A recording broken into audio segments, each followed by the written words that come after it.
Perhaps we need some outside universal threat to make us recognize this common bound. I occasionally think how quickly our differences worldwide would vanish if we were facing an alien threat from outside this world.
Good evening and welcome to Spaced Out Radio tonight. My name is Dave Scott, and we are in for a great show tonight.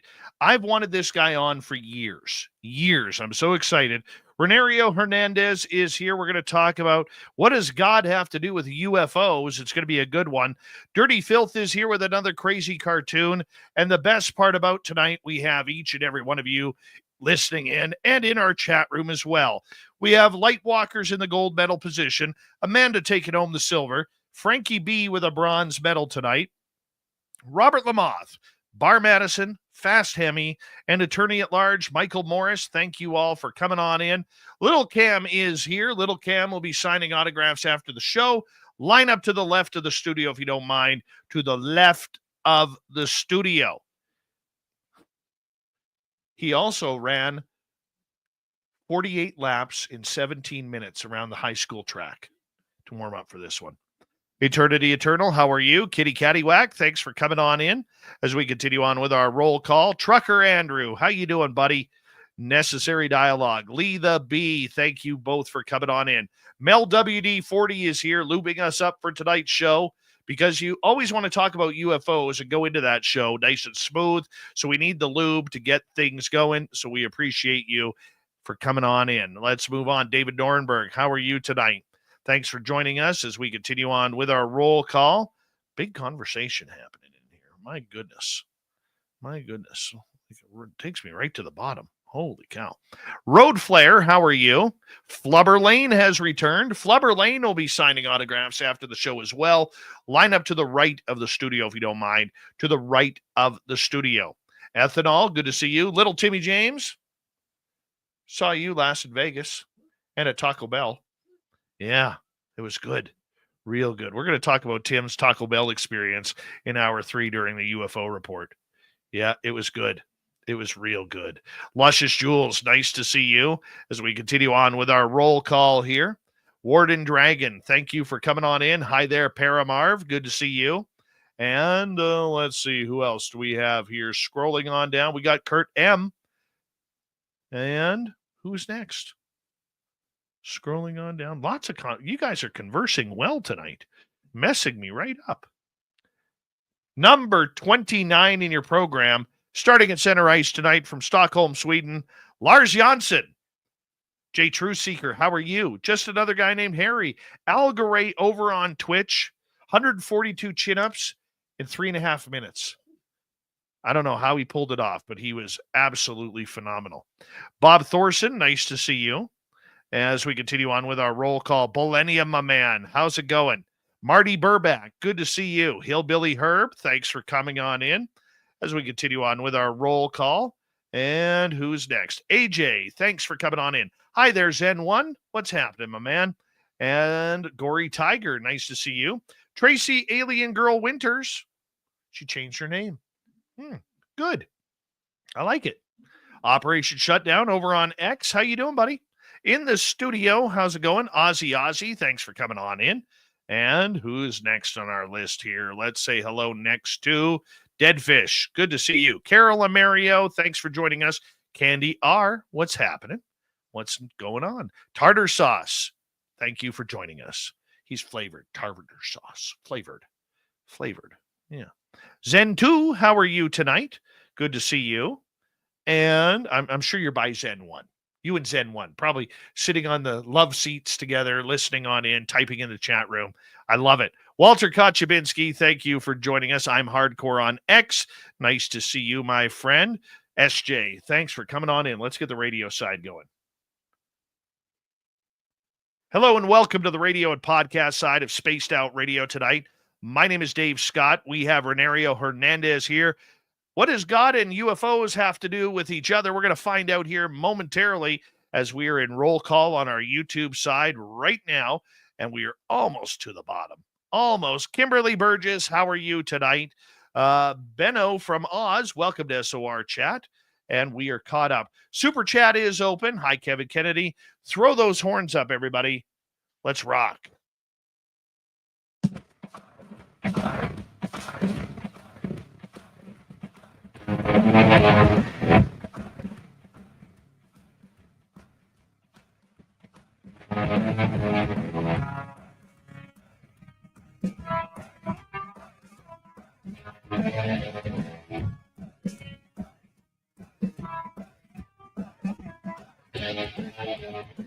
Little brother has taken control, shoveling dirt in every hole. Predators in your soul, watching you and watching me. We're all connected but separated, misunderstood and so frustrated. A million armies one have invaded, watching you and watching me. We live behind glass curtains and act like nothing's wrong. Soon you will belong. I know you're out there somewhere.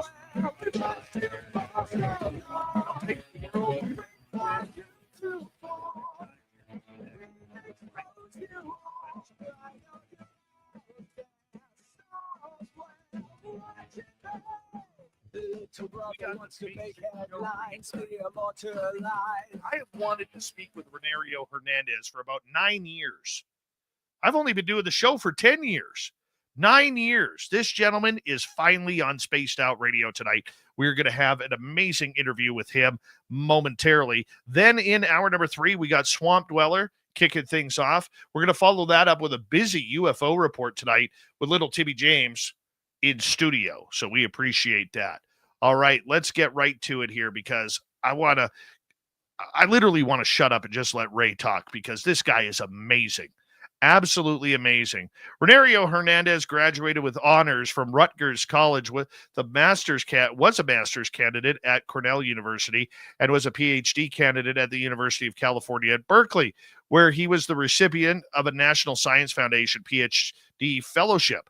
He previously was a professor for 6 years at the New School for Social Research at the City University of New York. Previous to all of this, Ray had zero interest in the topic of consciousness or any other of those so-called paranormal contact modalities. But on March 4th, 2012, Ray and his wife witnessed something strange, a miraculous medical healing of their paralyzed dog, whom they were going to euthanize that same day by an energy being that literally appeared in their living room. We're going to have to find out about that story. That is amazing.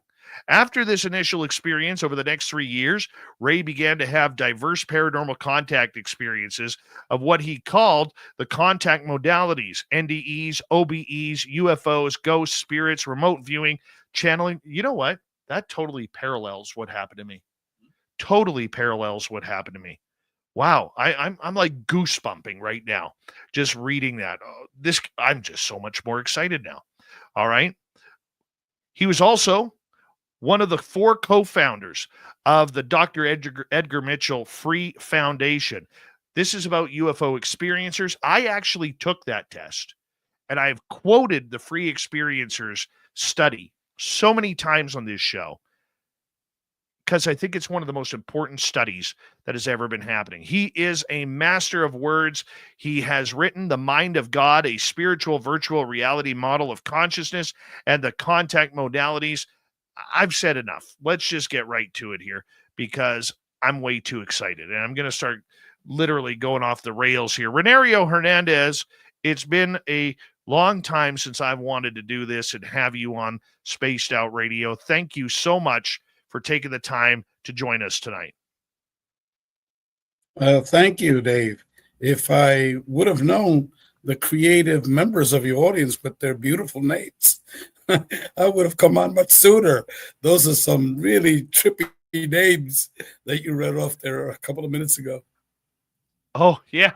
Our And YouTube audience. Thank you for the invitation. Our YouTube audience is so dedicated. They are here every night, along with our terrestrial radio audience tuning us in around North America, and they really do make this job easy and special for me.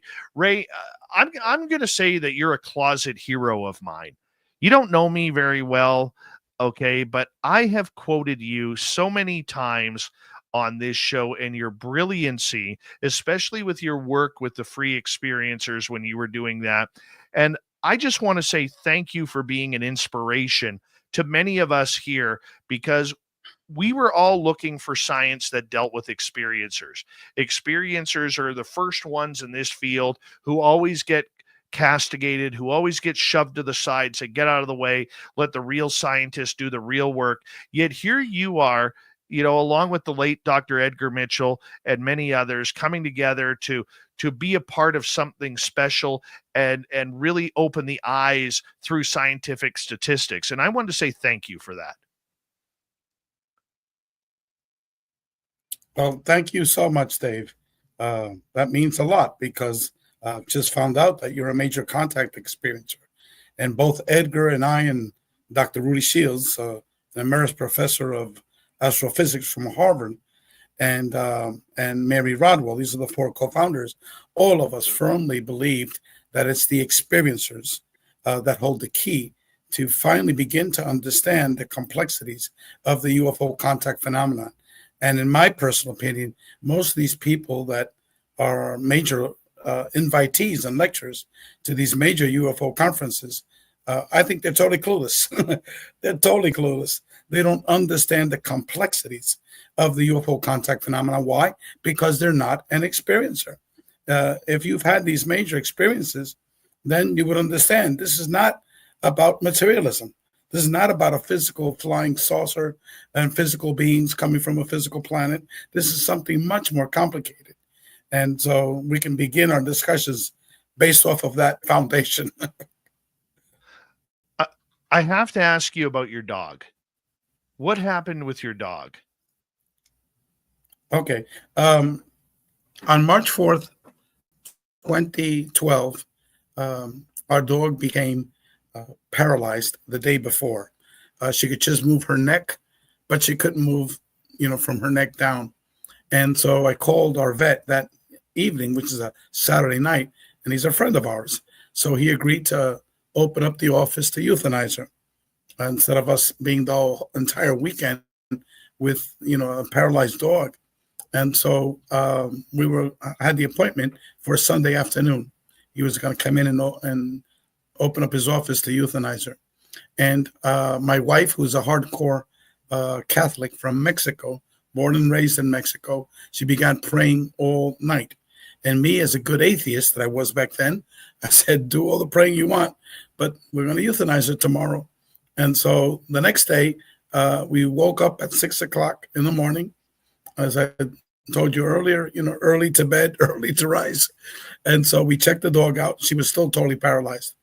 And so my wife then carried her down the stairs to see if she can go to the bathroom outside, because we didn't even know whether she can go to the bathroom.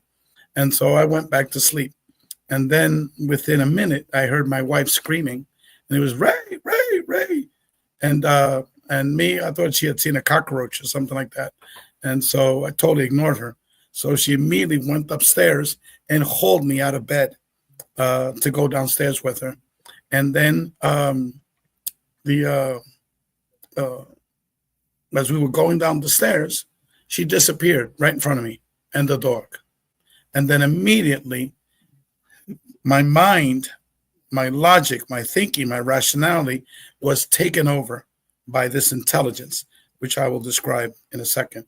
I turned to the left and I saw what I now call an energy being. It was approximately 3 feet wide, 1.5 feet in height, and it was floating like 4 feet off the ground. And it was semi-transparent. You could see the sofa behind it. And it was numerous colors, like a desert mirage, you know, the way it flickers. And that's what it looked like.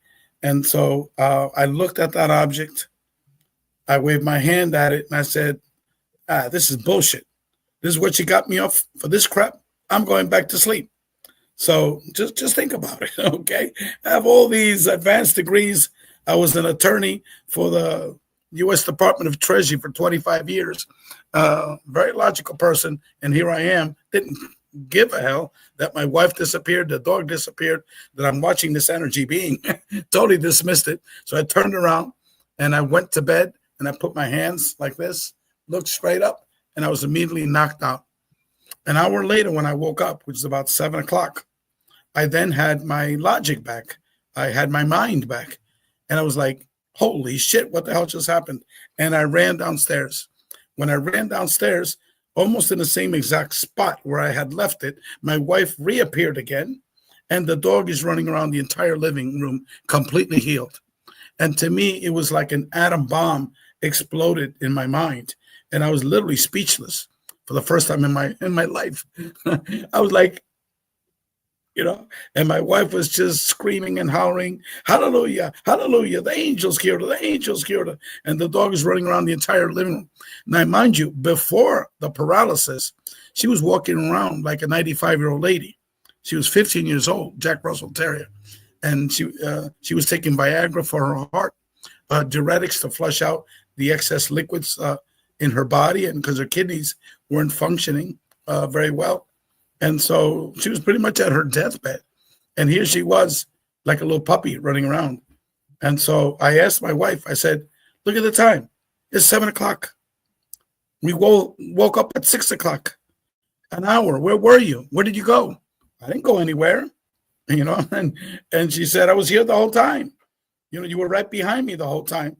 And the dog got healed by her angels. And so she had no idea where she went. And then she finally drew what she saw. I drew what I saw. And then we had no explanation for what occurred. And so we left it at that, you know. To her, it was an angelic intervention.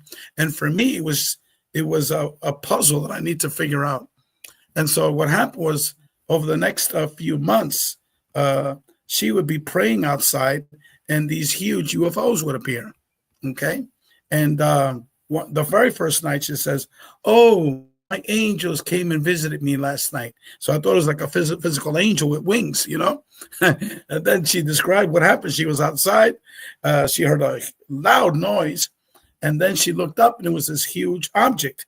It was like a cylindrical, and it was very, very long, and it had edges and with lights at the edges, but it was huge. And I said, you saw a UFO? And she said, no, you wouldn't understand. You're an atheist, you know? Those are my angels. And so that's how it started. And then she went to Mexico for a month. And there she would call down these UFOs, witnessed by her family members on several occasions. One time they stopped airport traffic in the airport of Veracruz, Mexico. I actually saw the videos that people had posted on YouTube. And then in the newspaper of the city, they had pictures of it that people had kept at 2 reporters that same evening. And so, you know, that's how I was able to verify it. I also spoke with her family members, and there was a whole bunch of them, and they all verified it. And so what happened was that in August, like within a week after she came back, she finally told me what had happened. And so I was waiting outside for a friend to give me his parking tickets. I was going to do a motion to consolidate. You know, if there's an attorney in the family or friends, everyone gravitates to you as an attorney. Help me with this, help me with that. So I was going to do a motion. We just went to court one time to pay his 20 parking tickets instead of going 20 different times. So I'm waiting for this guy, and he doesn't show up. And so I said, oh, what the hell? I'm killing time, right? Let's try to call down a UFO, just like my wife does. Within 15 minutes, this huge object appears. It was like 600 meters in length, 100 meters tall, and it was comprised of hundreds of oblong streaks of light. And inside was all this white energy. It was huge. And so within 15 minutes, and I was like, holy shit, this works, you know? And then all of a sudden I heard a voice, Daddy, you and Mommy have seen UFOs. And the next time you see a UFO, you call me, Daddy. Don't forget. Don't forget. So I turned around and I'm looking for my daughter. I thought she was right behind me. I didn't realize that was my very first telepathic communication among many. And so the way I sensed it was like my daughter was right next to me. And so she wasn't there. I said, well, my daughter wants to see it. So I ran to the window and I'm yelling her name outside her bedroom window. Now, mind you, this is 9:30 at night. And so she opens up the window. What's up, Daddy? What's going on? I said, sweetheart, it's a UFO. It's out here. Run outside, run outside. So she runs outside. When she gets there, she goes, Daddy, what is that? I said, sweetheart, I think it's a UFO, but it's hiding. You know, and I talked to her, do you know what radar is? She says, yes, those things that are identify airplanes in the sky. Well, it doesn't want to get caught by radar. So that's not fully visible. That's how I was thinking back then, that UFO was a physical phenomenon. And so another thing, my friend comes after my daughter and I have been watching this for about 15 minutes. So they stop the car, they leave it right in the middle of the cul-de-sac, and they run to us. Ray, what is that? What is that? I said, you know damn well what it is. No, it can't be. It can't be. And so they try to explain it away. And so after like a minute, I just busted out laughing because I didn't tell them that I called it down, right? So in my mind, I told this intelligence, the UFO intelligence, I said, you better come up with some better bullshit than this because my friends don't believe you. Immediately, what I was watching totally disappeared, okay? And immediately replaced by a totally different object. Now what we were watching was about 50 large orbs the size of a Volkswagen Beetle and very, very low to the ground, much lower than that other object. Palm trees were covering the bottom of these large orbs, and they were all flickering on and off, on and off, on and off, on and off. So it was a huge display in the sky, and they would take turns powering up and then powering down. And then my friend stopped trying to explain it away because you can't explain this away. Now, months later, many, many months later, I realized that what I was seeing was not really a physical object because I was perceiving that it was a physical object because instantaneously when I said, you better come up with some better bullshit than this because my friends don't believe you, that object totally disappeared and a totally different object replaced it. So that means that what we were initially seeing was not real because immediately it disappeared and something totally different replaced it. So that actually was a holographic projection. And let me tell you another story about that topic. One of the members of the CCRI, the Consciousness and Contact Research Institute, his name is Dr. Joseph Burks. He's a retired medical doctor. He started doing CE5 since the early 1990s, and he's had lots of paranormal experiences, as well as seeing a boatload of UFOs. Well, during this time period in the early 90s, he was in Southern California because he worked at Kaiser Permanente Hospital in Los Angeles. He was an ER doctor. So he's traveling on a 6-lane highway, and parallel to him, very, very low to the ground, was this World War I wooden airplane, okay? It had little bitty wings, okay? And it was going really, really slow, almost like a glider. It had no noise whatsoever. Didn't have a propeller, okay? It was like a glider with little bitty wings. And it was painted fire engine red, and it had a yellow, like a lightning bolt at the back, okay? But guess what? It didn't have a pilot. and so I said, Joe, what do you think that was? He says, well, I think it was a holographic projection. It could not have flown.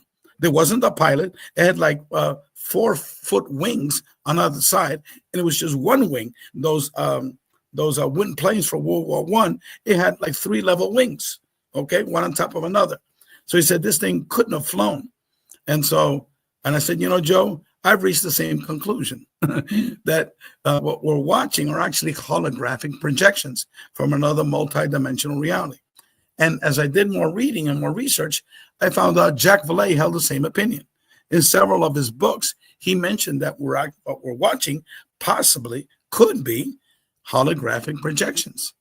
And Dr. Hynek mentioned that as well as Raymond Fowler, very famous ufologist. He's now like 92 years old. I wrote the foreword for his latest book. He had like a 400-page book about like his life history of his experiences. And so I wrote the introduction for that. And then also John Keel, another famous ufologist from the 60s and 70s. I think he was the very first ufologist that made the relationship between the paranormal and the UFOs, John Keel. So they all mentioned holographic projections, not exactly that language, but very similar language. But Jacques Vallée did say holographic projections in several of his books. And so, and then how they got us to leave, okay? I'm skipping a lot of things that happened during that experience, but how they got us to leave was my friends left in the middle of this light show. Now, in hindsight, I should have asked, what are you, freaking crazy, man? When you going to ever see this in your life again? If we would have taken pictures or a movie, a video, we would have been on the cover of Time magazine for the next 20 years, okay? But no one took a picture or a video. The teenager, one was a 17-year-old teenager, was their child for the couple that came. And she had the damn cell phone in her hand, okay? One thing that I later learned after these repeated experiences is that UFO intelligence would allow you to take videos or pictures of orbs or very distant objects. But that objects that I saw, which I've called down over and over again, these huge objects, they will not allow that, okay? Another, I'm jumping ahead maybe 6 years after that, okay? I was at the home of Mike Murbrook, Princeton University graduate. So he's a very bright man, also an attorney in Florida. He has a monthly CE5 group, okay? We went there, I think it was 2018 in February. It was so damn cold. All the people went home, okay? And I went to his lodging, to his house to go to sleep. And I had brought some folks from Miami to go with us. So outside was just Mike and two of his friends. And it was bitterly cold. So all of a sudden, at 12:30, I heard a voice. You need to go outside. You need to go outside. That happens to me all the time, still to this day. You need to go outside. You need to go outside. So I didn't want to. I said, screw that shit, man. I ain't going to freeze my ass off again. You need to go outside. You need to go. And then it became stronger, right? And I said, okay, shit, I need to go outside. So I grabbed, he had a Mexican, what do you call it, serape, those big, gigantic, heavy woven clothing. So I put it on top of my coat. And I said, what the hell? I'm going to go outside. So Mike and his two friends were looking towards the south, okay, trying to call down a UFO, freezing their asses off. And I look towards the north. And the way I do it is I focus in a little area, a little tiny area in the sky. And that's where I make my intention. And it's what it is. It's love. There's no protocol. You don't have to do chanting and hammer on drums and things like that. So what a lot of people do in these C5s and chant all these mantras. No, what you need is just to express love. That's it. An intention to see them with much love. And in my case, every time, within 15 minutes, they appear. So in this case, it was a big, gigantic light that was coming at us at the ground level. It wasn't in the sky. It was almost at treetop level, but it was very far away. And the light was getting bigger, was getting bigger, was getting bigger. So I said to myself, this is a helicopter, okay? So when it got, very close, it was a big ball of light. I told Mike and his two other friends, look, it's not south. Don't look south. It's right here. And I pointed. Now, Mike had one of these. Yes. Hold that thought. Hold that thought. We're going to go to commercial break. Ray Hernandez and his amazing books can be found on Amazon, including The Mind of God, Spiritual Virtual Reality Model of Consciousness, and the Contact Modalities. We're going to get to it right after this.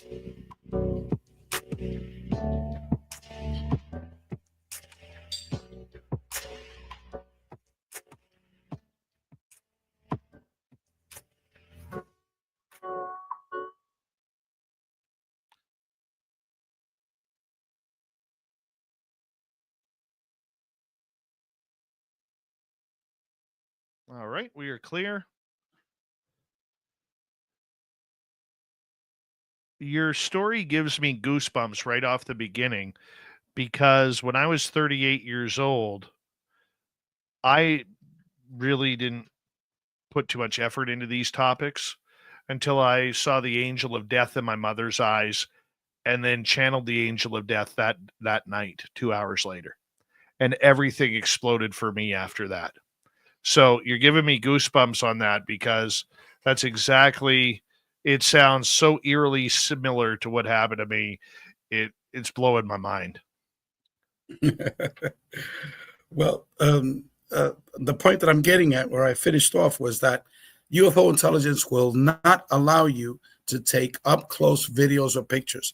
Mike had one of these large video cameras. It was huge. It was like this height. and he had it on a tripod. Now, all he had to do is just point it instead of to the south, to the north, and press play or go. But he never did that. That thing could have seen a flea on top of that UFO that we saw, but he never did that. Okay. And so what happened was that this big ball of light was coming to us, was getting bigger, bigger, and bigger. Then all of a sudden it went like this. And then you got to see what it was. And this was the only physical metal object that I've seen. All of them are all massive light configurations, large light configurations, like what I told you earlier. And but this one was cylinder in shape. It was the size of 2 school buses and maybe 100 feet off the ground. So it was very, very low. Had no noise at all. And it made this impossible turn. It was going slow, okay? But like, I would say 50 miles an hour, that type of thing. But still, it made this very sharp turn, right? And so for us to see it, okay? And talking about mind control, okay?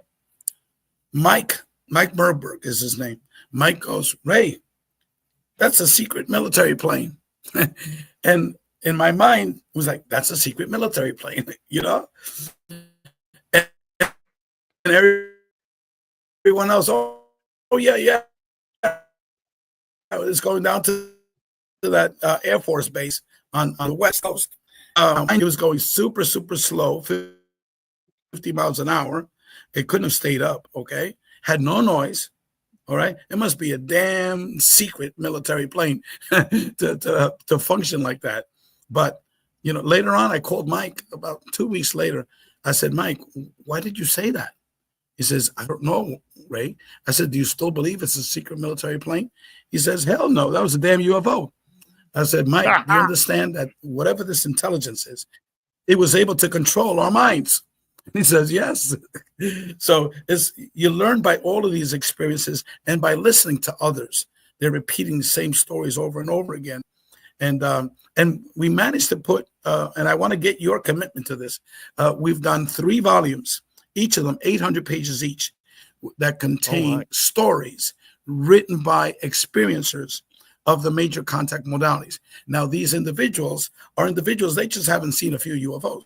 No, they've had UFOs, they've had out-of-body experiences, they've had near-death experiences, they've seen dead people, you know, they've seen beings, you know, in their lives. They've had the whole contact modalities.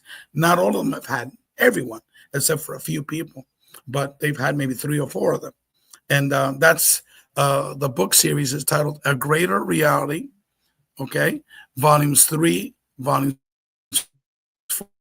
4, Volumes 5, and I'm working on Volume 6. So if anyone is interested in writing a chapter for Volume 6, let me know. And my email is contactmodalities@gmail.com. Contactmodalities@gmail.com. So you have an open invitation, Dave.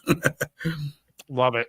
Love it. And we got about a minute to go here. I have to ask a favor, my friend, because every time you say shit, I have to cut it out. Oh, so, I'm sorry. I apologize. Yeah, if you don't mind, that would be wonderful. And I think you set the record for shits in the history of this show in the first half hour. So that is absolutely awesome. Because I keep track of things. I was quoting verbatim what I said. I love it. You know? I love it. I do. I do. Oh, I'll get you to hold on right there. We're going to come back in 20 seconds. Thank you to our lone super chatter tonight, Area 53, for a great super chat. It's a wonderful way to support what we do on this show on a nightly basis. And don't forget, you can shop at our Spaced Out Radio store. Why? We do not have ugly swag, people. No ugly swag. Well, here we go.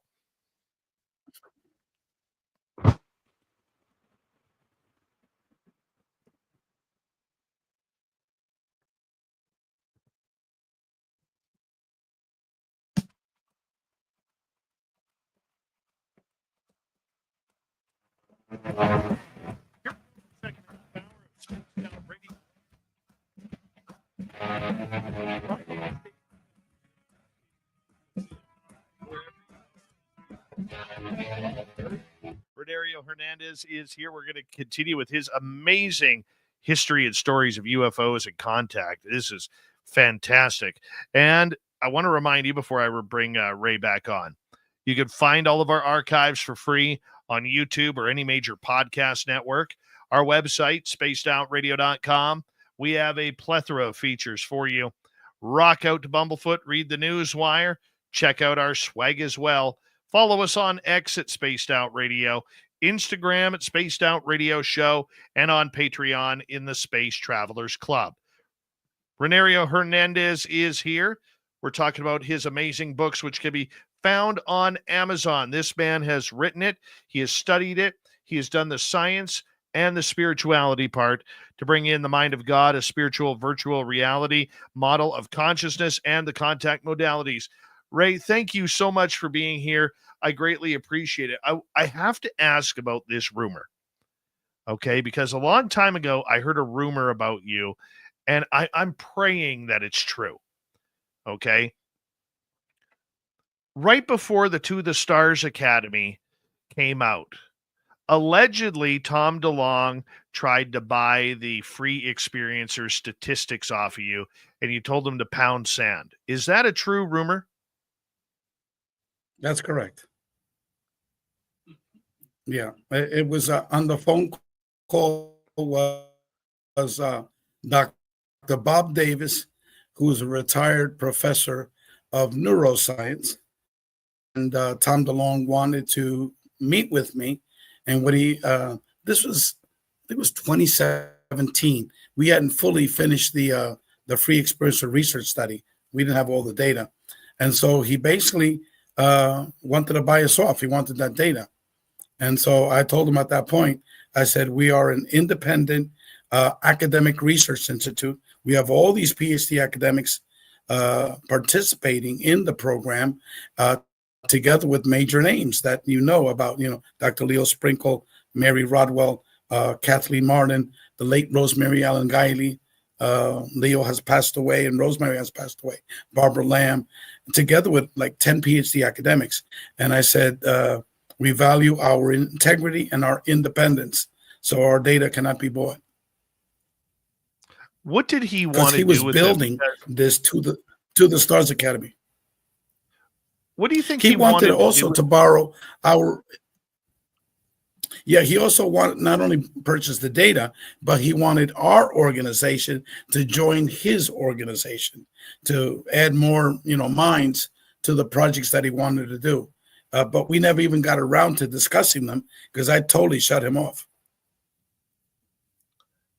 Here was my fear of it all and why I wanted to know the truth about that, because I've quoted that a number of times throughout this show in its history. Tom believed completely opposite of what the statistics of the free experiencers, which I believe it was 82 or 84% of experiencers had positive contact and wanted it to happen again. Whereas he was coming at this from a real negative point of view, where he even said on Joe Rogan that we needed to put nukes up in space in our satellites to prepare to shoot down the alien ships that were coming because they were here to harvest us and take over the planet. Completely contrary to what the man is. He is totally clueless. We asked, for example, that question of whether it was positive, negative, or neutral in more than 25 questions, because how you phrase a question, you'll get a different response. You pose that question, if you could stop your contact experiences now, would you? 84% no. Keep it coming, baby. Keep it coming, baby. What we found out was that initially 37% of the people viewed their experiences as highly negative. But then over the years, they continued to have experiences. Their perception of their experience became much more positive. So when they were taking our surveys, in some cases 30 years later, these only 4% viewed their experience as negative. That's it, 4%. Okay, and that's among many, many findings. And just to give a background to this, what the Edgar Mitchell Foundation wanted to do was all of us believed, number one, that consciousness was primary, not this physical material reality. This is an illusion. It's Maya. Just like people have had near-death experiences, okay? When they return back, they know that this is an illusion. It's Maya. It's temporary. The real reality is when we die, okay? So that was what every member of our organization believed. Number two, we all believe that all of the paranormal is actually one integrated phenomenon under consciousness, okay? And has to be studied as an integrated phenomenon. However, most researchers don't view it that way. They view NDEs is solely NDEs. UFOs is solely UFOs. Ghosts and spirits is solely ghosts and spirits, et cetera, et cetera, et cetera. So there was tons of data on near-death experiences, tons of data on remote viewing, tons of data on communication with the deceased that's been taking place since the dawn of mankind, and academically since the late 1800s, okay? With out-of-body experiences, Robert Monroe had tons of research on OBEs. But when it came to the UFO contact experience, academically, there was zippo, nothing. So you couldn't compare them, okay? So we wanted to do the UFO contact experiencers, study them. And what we did is we developed 3 major surveys, and we spent 9 months developing the profile, the questions, etc. And we administered it over 4 years. So over a 5-year period, we wound up with 4,350 individuals that have, number one, seen a UFO, and number two, have had something that came from 125 countries. So this is not a little tiny sample, it's all over the world. And what did we find out? We grouped them into geographic zones. The one zone, Canada, another zone, all of in continental Europe, another, and then we had grouped Australia and New Zealand in a separate zone. And so we looked at how each of these geographic areas answered each and every question. And we found out that there was a less than 2% statistical variance in how they answered the questions. So that means they were answering the same way to each of the questions, no matter where they lived, okay? That was one of the statistical analyses that we used. And what did we find out? First of all, UFO phenomenon was extremely positive. It wasn't negative over the long term. Number two, the UFO phenomenon was primarily a paranormal phenomenon, not necessarily a UFO phenomenon. Yes, you saw a UFO. You might have seen real perceived physical beings, but these people were having the whole cornucopia of paranormal experiences. You name it, these people were having it. And for example, 80% had out-of-body experiences. 50% were brought to multi-dimensional realities. 50%, half the people that took our survey, okay? The percentage that had a medical healing, either of themselves or a member of their immediate family, was 50%, had miraculous medical healings, okay? And near-death experiences, 37% had near-death experiences. Ghosts, seeing ghosts and spirits, that was like 70%, seeing deceased people. Orbs was like 60-something percent, 65% saw orbs. And I could go on and on and on and on. People with enhanced psi phenomenon, precognitive phenomenon abilities after they saw the UFO. So, but yet these topics are never discussed in the field of materialist ufology. Why? Because they're materialists. And our data shows that we're not living in a material reality. We're living in a multi-dimensional reality. And there are numerous other findings, but just I want to give your listeners just a very broad overview. What our findings demonstrate is that the UFO phenomenon is primarily a consciousness-based phenomenon. They're being perceived as physical and very real. And let me give an illustration for your audience members, because these are difficult concepts to accept. Because you say, look, I saw the goddamn UFO. It was very, very physical. I saw it with my eyes. How could it not be physical? Well, let me give you this illustration. You bury your Aunt Matilda a week ago. She's your favorite aunt, okay? You went to the funeral. You went to the cemetery. She's buried there, okay? A week later, in your living room, you see your Aunt Matilda with her favorite Sunday dress. You even smell her favorite perfume. Now, is Aunt Matilda real or not real? Is Aunt Matilda physical or not physical? The answer is both, okay? It's both, because your Aunt Matilda appeared to you in a very, very physical form, but you know that you buried your Aunt Matilda, okay? That's how you have to think of the UFO contact phenomenon. It's a phenomenon that's multidimensional, that's perceived as real, but it's not really real. These are holographic projections from the mind of God, and these beings are multidimensional intelligences.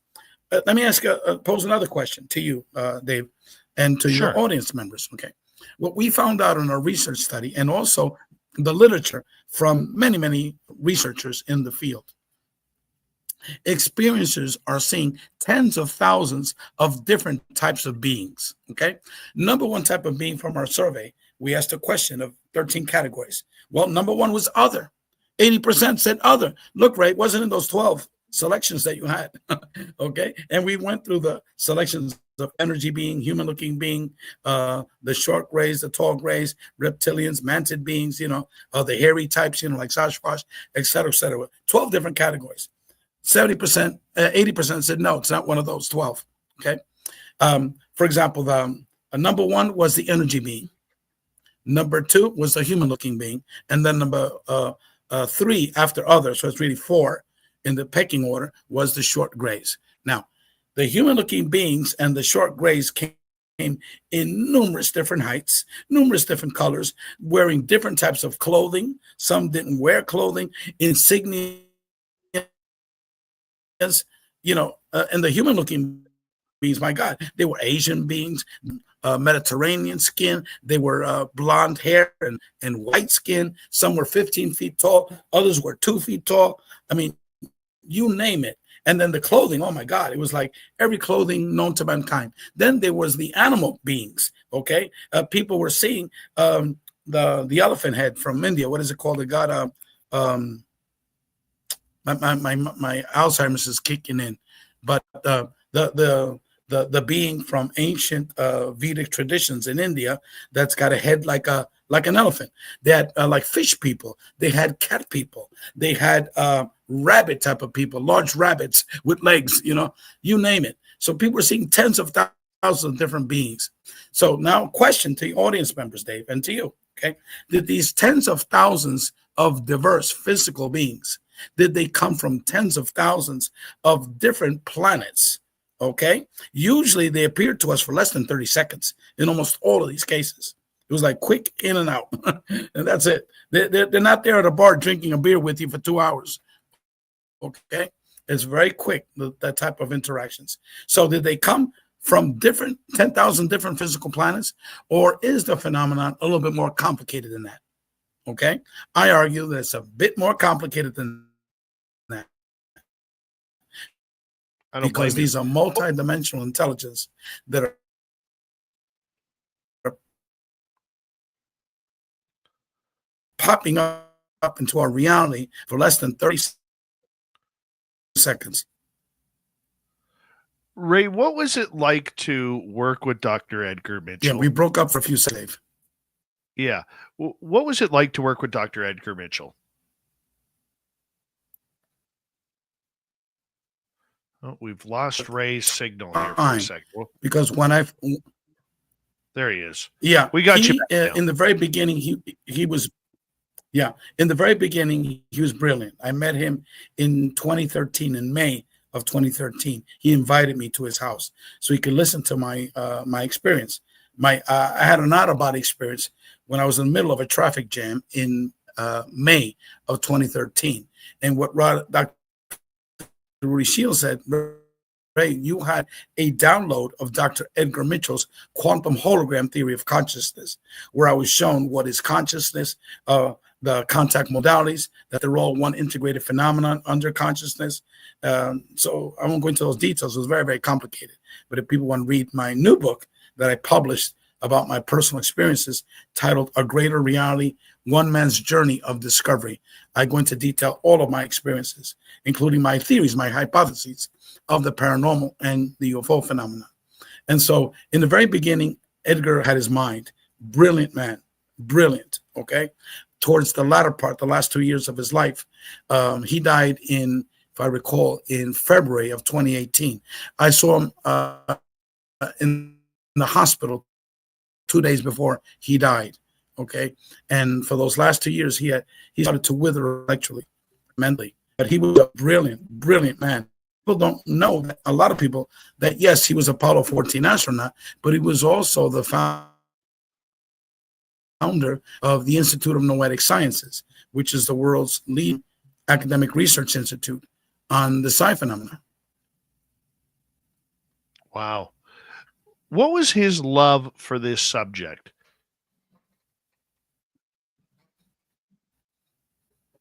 Well, a couple of things.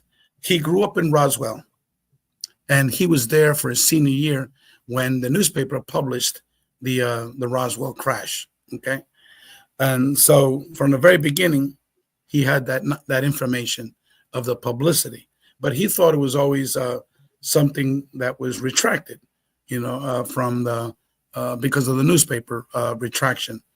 But then when he came home from the moon, he had what is called a samadhi experience. Now we're talking about the consciousness aspect of it. Just like near-death experiencers and approximately a third of UFO contact experiencers, they're given information of like universal knowledge, information like a near-death experience. All of a sudden, you know everything, but then just as quickly, it gets taken away. That's what happened to Edgar. Coming back from the moon, he had this epiphany and a download. That's another way to explain it. A download of information that were all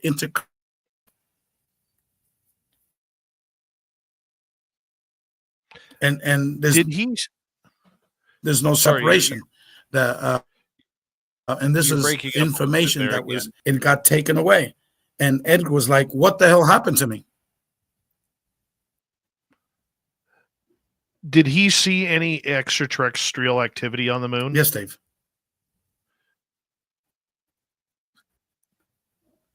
Did Edgar see nothing? Everything else are rumors. And Edgar and I became very good friends. I was at no. That's interesting. Very interesting. Because I do know that I have a friend who works for NASA, or used to work for NASA, and he said that Neil Armstrong and Buzz Aldrin saw something on the moon, and that's what changed Neil Armstrong's look and perception of everything when he got back, why he looked so disheveled when he got back. But either way, I still agree with that. Well, what Edgar did state, what Edgar did say was that astronauts and cosmonauts had paranormal experiences in space.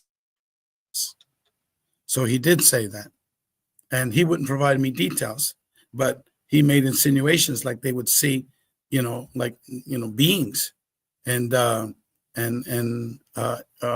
inside their craft, and that would just like flicker and then flicker away real quick. But he explained it like paranormal experiences. But in terms of seeing people on the moon and things on the moon, never.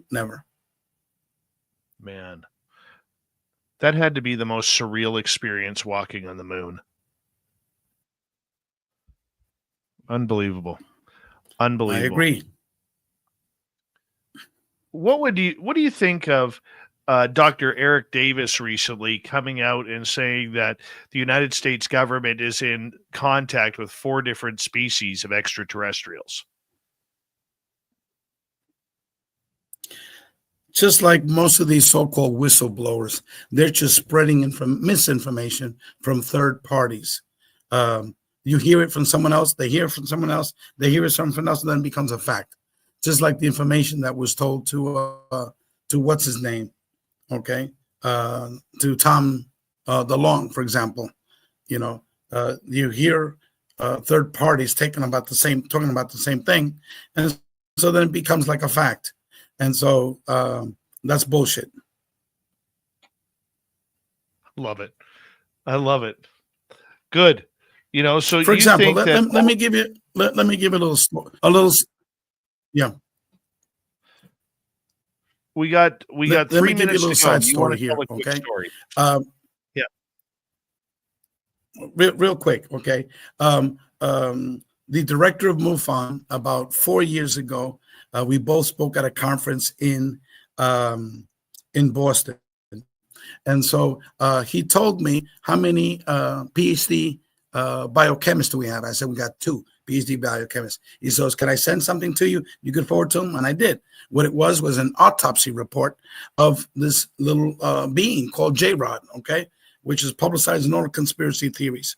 Well, I sent that autopsy report, and it came back from these 2 biochemists. It was pure bullshit. It was this guy that was trying to invent terms, procedures, chemicals, for the dissection of this being. And they said, "Ray, you got to be kidding me. This is a joke, right?" I said, "No, this was sent to me by a very serious person." So I responded back with the actual reports. One was 16 pages, another one 6 pages. It seems like your whistleblower was full of it, okay? And so I've had many cases like that where I was able to discover that these so-called people held up by the whistleblower community were just BS. Do you believe in the whistleblowers? Do you believe that there is a true whistleblower that's come out regarding this subject?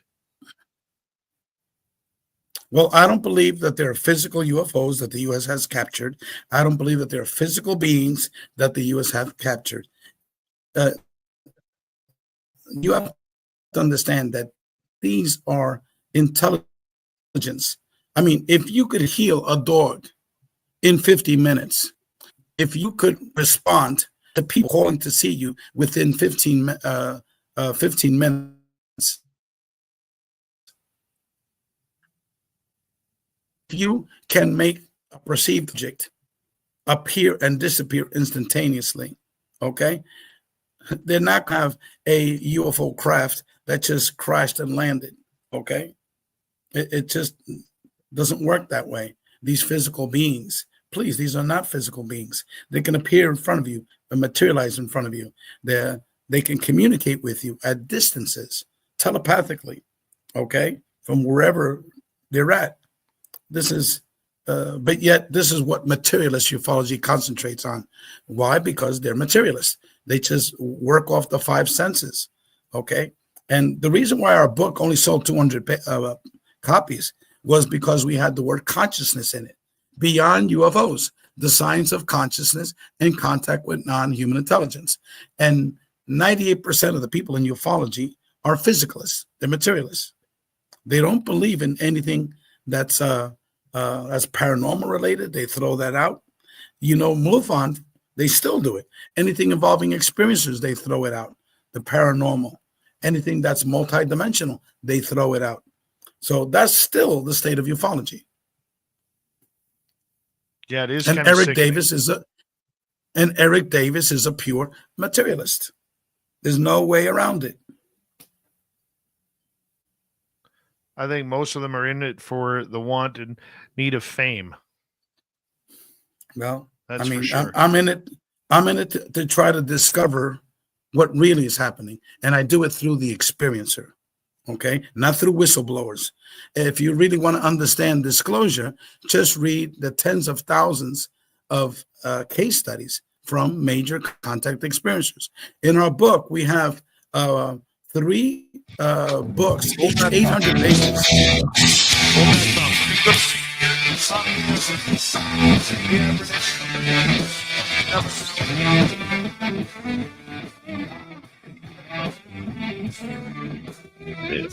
is Spaced Out Radio with host Dave Scott.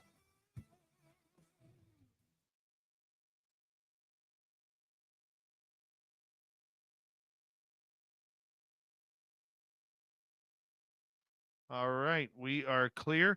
Ray, we got about 6 minutes. I'm going. Hi, Sylvain. How you doing? We're going to turn it over to Dirty Filth here to go over his cartoon.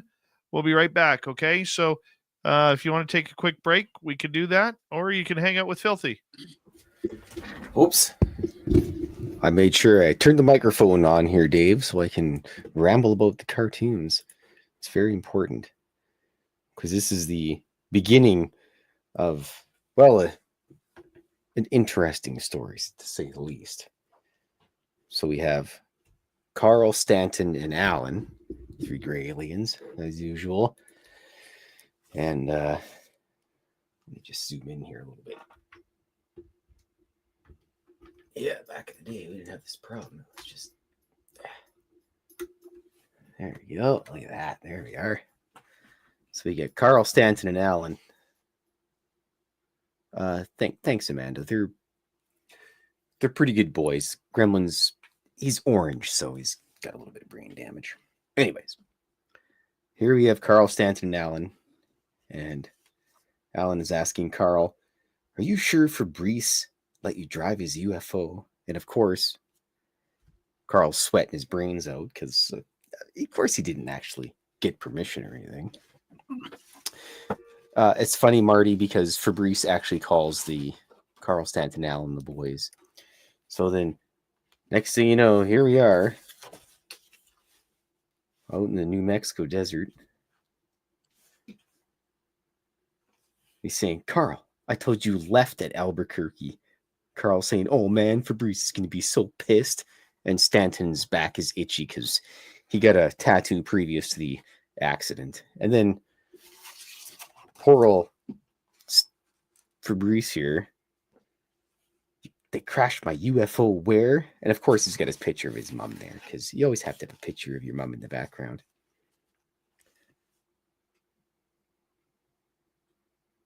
Thanks, Jules. I appreciate it. But yes, that's the drawing for tonight. It's part of a small series as well, and there may be a possibility of a 4th secret alien. Well, it's not a possibility; it's definitely true. But we're just working on some adoption papers for Fabrice, and then he should be able to find a place for a home. So if anybody acquires himself a plushy alien, oops. Oh, the dog man fell down. And then we have a dog man attack too. Hold on. I'll let you look at the dog man there. Good God. We're running out of space. Cats and... Hello, boy. Unbelievable. Cats are out of control. Everybody's out of control. There we go. Yep. I hope everyone's having a good day. Yes, cat butts. Remind you you're in a simulation. Yeah. Well... He's a good boy. Yes. And if you happen to live in the Edmonton area or even Alberta, make sure July 11th to 13th, come down to the White Avenue Art Walk. I'll be there with Fox Vegas, and there may be some plushies available then. Also, there's usually about 300 plus artists. It's all original stuff. Great way to spend your money. And also make sure you go to Checkers Pizza. If anybody from Checkers Pizza is listening, please give me a slice for free. Also, Pops, I know you're listening. Thank you. I love you. And you're a good man. I hope you have a great night, Dad. Hello, Dave. Hello, Dirty. Love your cartoon tonight. I know. Did you see the dog man yet? Yes, the hockey dog man. No, the dog man. Oh, that dog man. Yes. Yes. Yes. You should drive down to Edmonton in July and hang out at the art walk with me. Well, when we make the Stanley Cup final, I might take a road trip. You gonna bring that Tim guy? Maybe.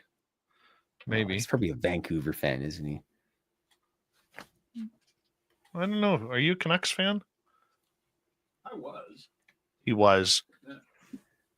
He was. I haven't watched it in years. I really haven't. We got about 1 minute here. Okay, well, you Before we guys come come down. back. We'll have donaires, and then press you with I want to some- go to the street party. Mm. I don't even want to go into the game. I just want to hang out at the street party. Okay, guys, have a great night. Dirty Filth, thank you for your great work once again tonight. Appreciate that. Thank you to our lone super chatter, Area 53 tonight. Really appreciate it, my friend. Wes Decker, Area 53. Tokeland, how you doing? Yes, Dave's birthday is coming up. It's on a Saturday this year. You know where I'm going to be? In the forest. That's where I'm going to be. All right, 15 seconds.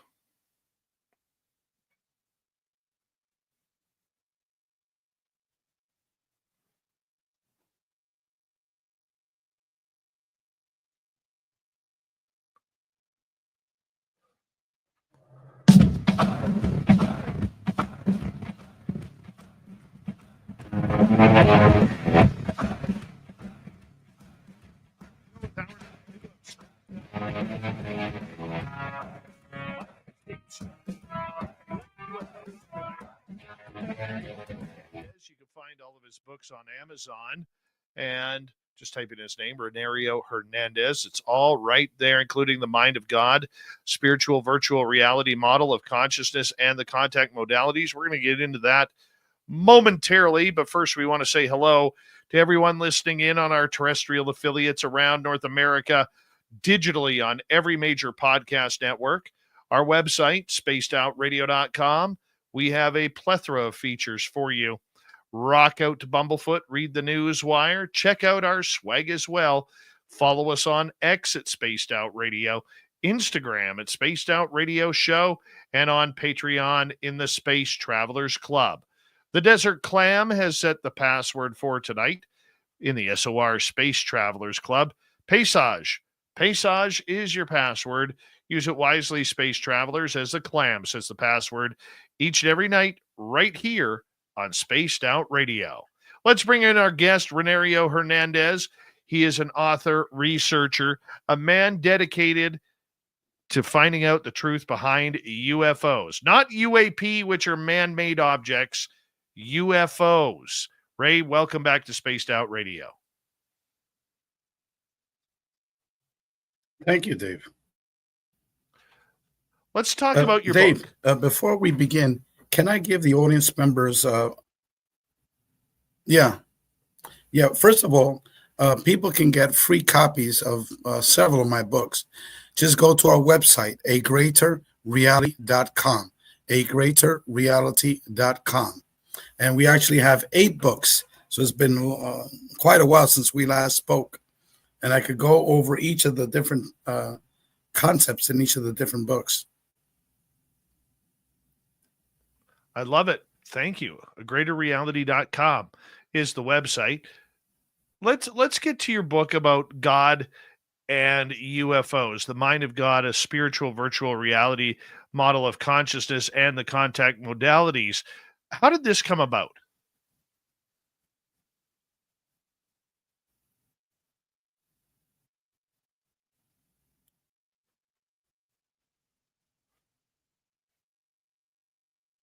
Ray, can you hear me okay?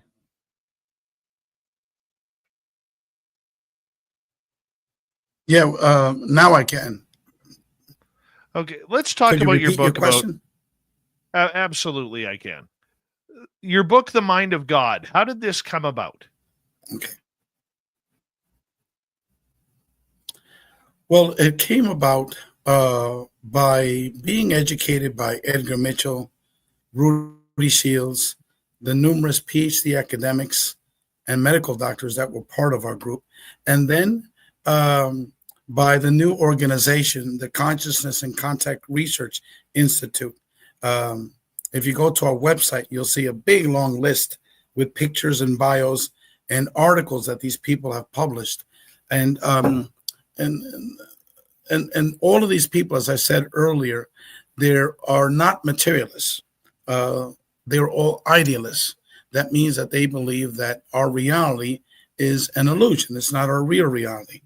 And a lot of these people are very, very much familiar with near-death experiences, with all of the paranormal phenomena. And they all believe that it's all one phenomenon. For example, George Knapp, very famous host on Coast to Coast. He also believes that the UFO phenomenon is a multidimensional phenomenon, that these beings are not physical beings. He also is very, very well read in the near-death experience phenomenon. And so all of these experiences, when you put them all together, it leads you to the hypothesis that our reality is not a physical reality, and that behind it all is a universal mind, the mind of God. All you need to do is to read the 300 books on near-death experiences that I have read, and that allows you to extend that hypothesis further, that we're dealing with a consciousness construct. And so what I did was I just applied the near-death related literature, that there's thousands of case studies done by medical doctors and universities all over the world, to the UFO contact phenomena.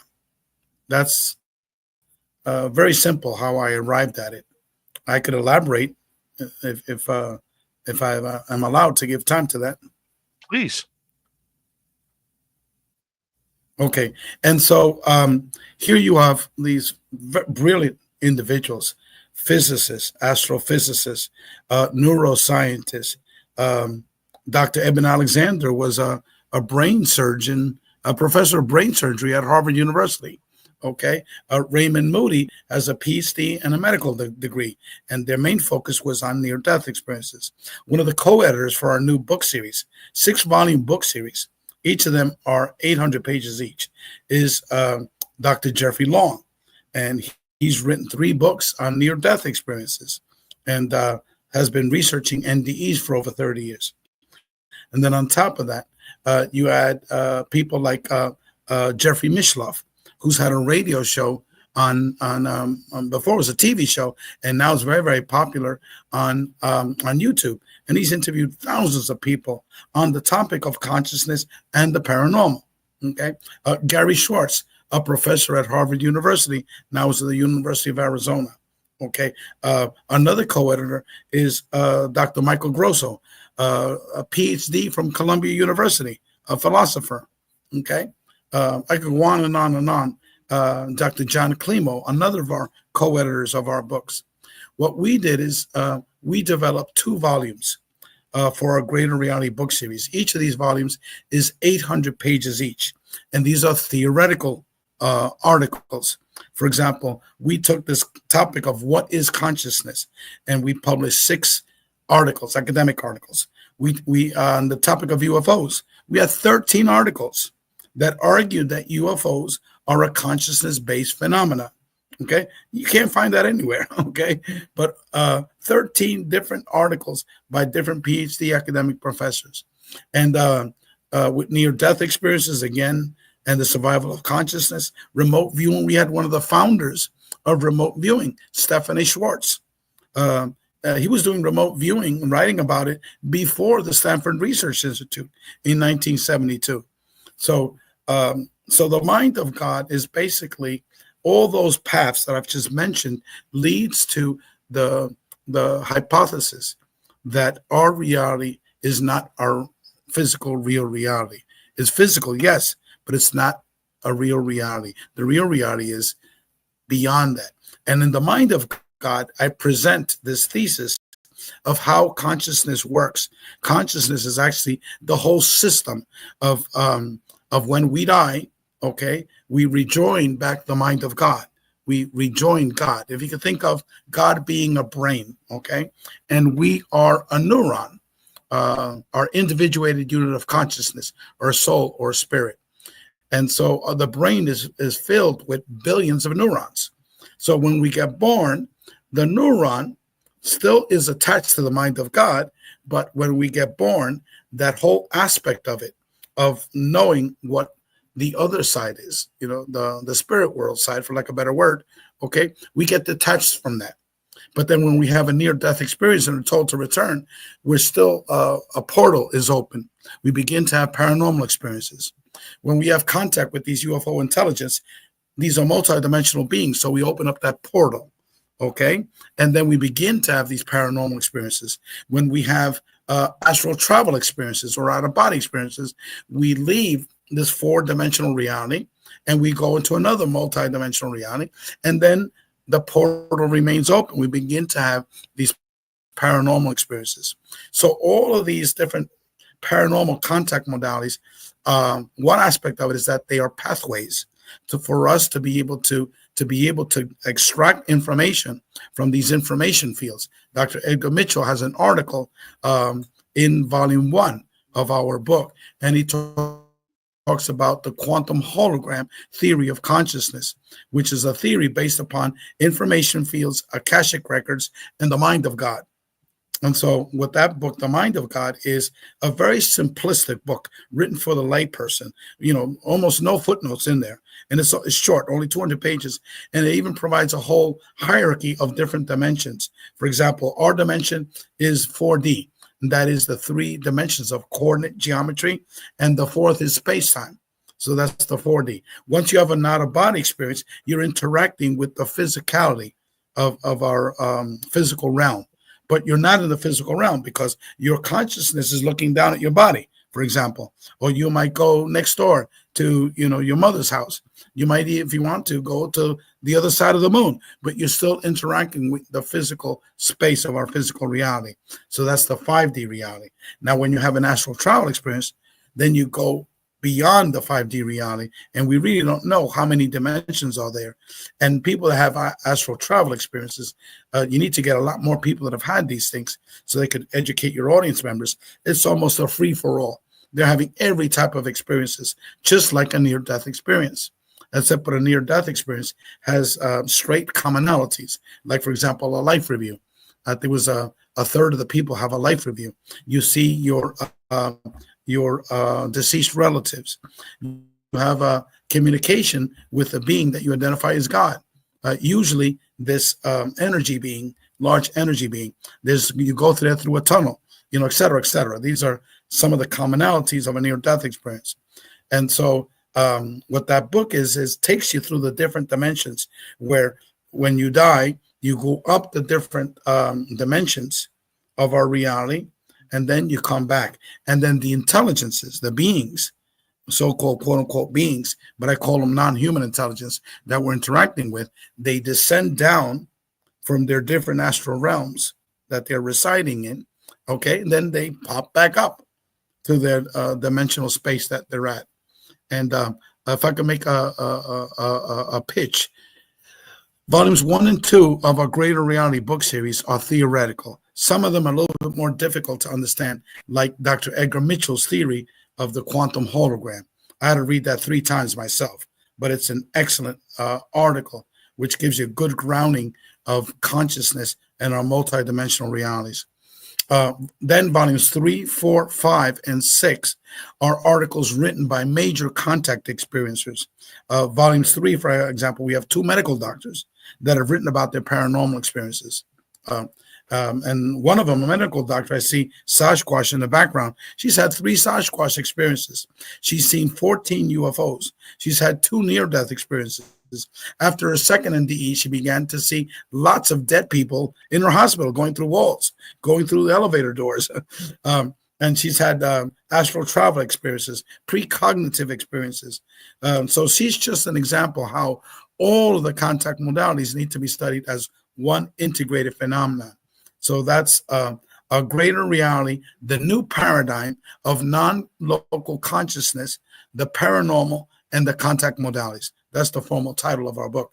But you can get volumes 1 and volumes 2 free. You can download it from our website, agreaterreality.com. So that's an offer for all the audience members. I'm giving away books for free. And all of the other books that I have written, send me an email and say, look, Ray, I want this particular book. Okay, I have all the 8 books detailed there with a synopsis, and you can actually review it, but you can't download it. So say, look, Ray, please send me this particular book, and I'll send it to you, to your email. My email is Contact Modalities @gmail.com. I want to ask you in regards to the idea that God and UFOs and all weird things are interconnected, which is what I believe.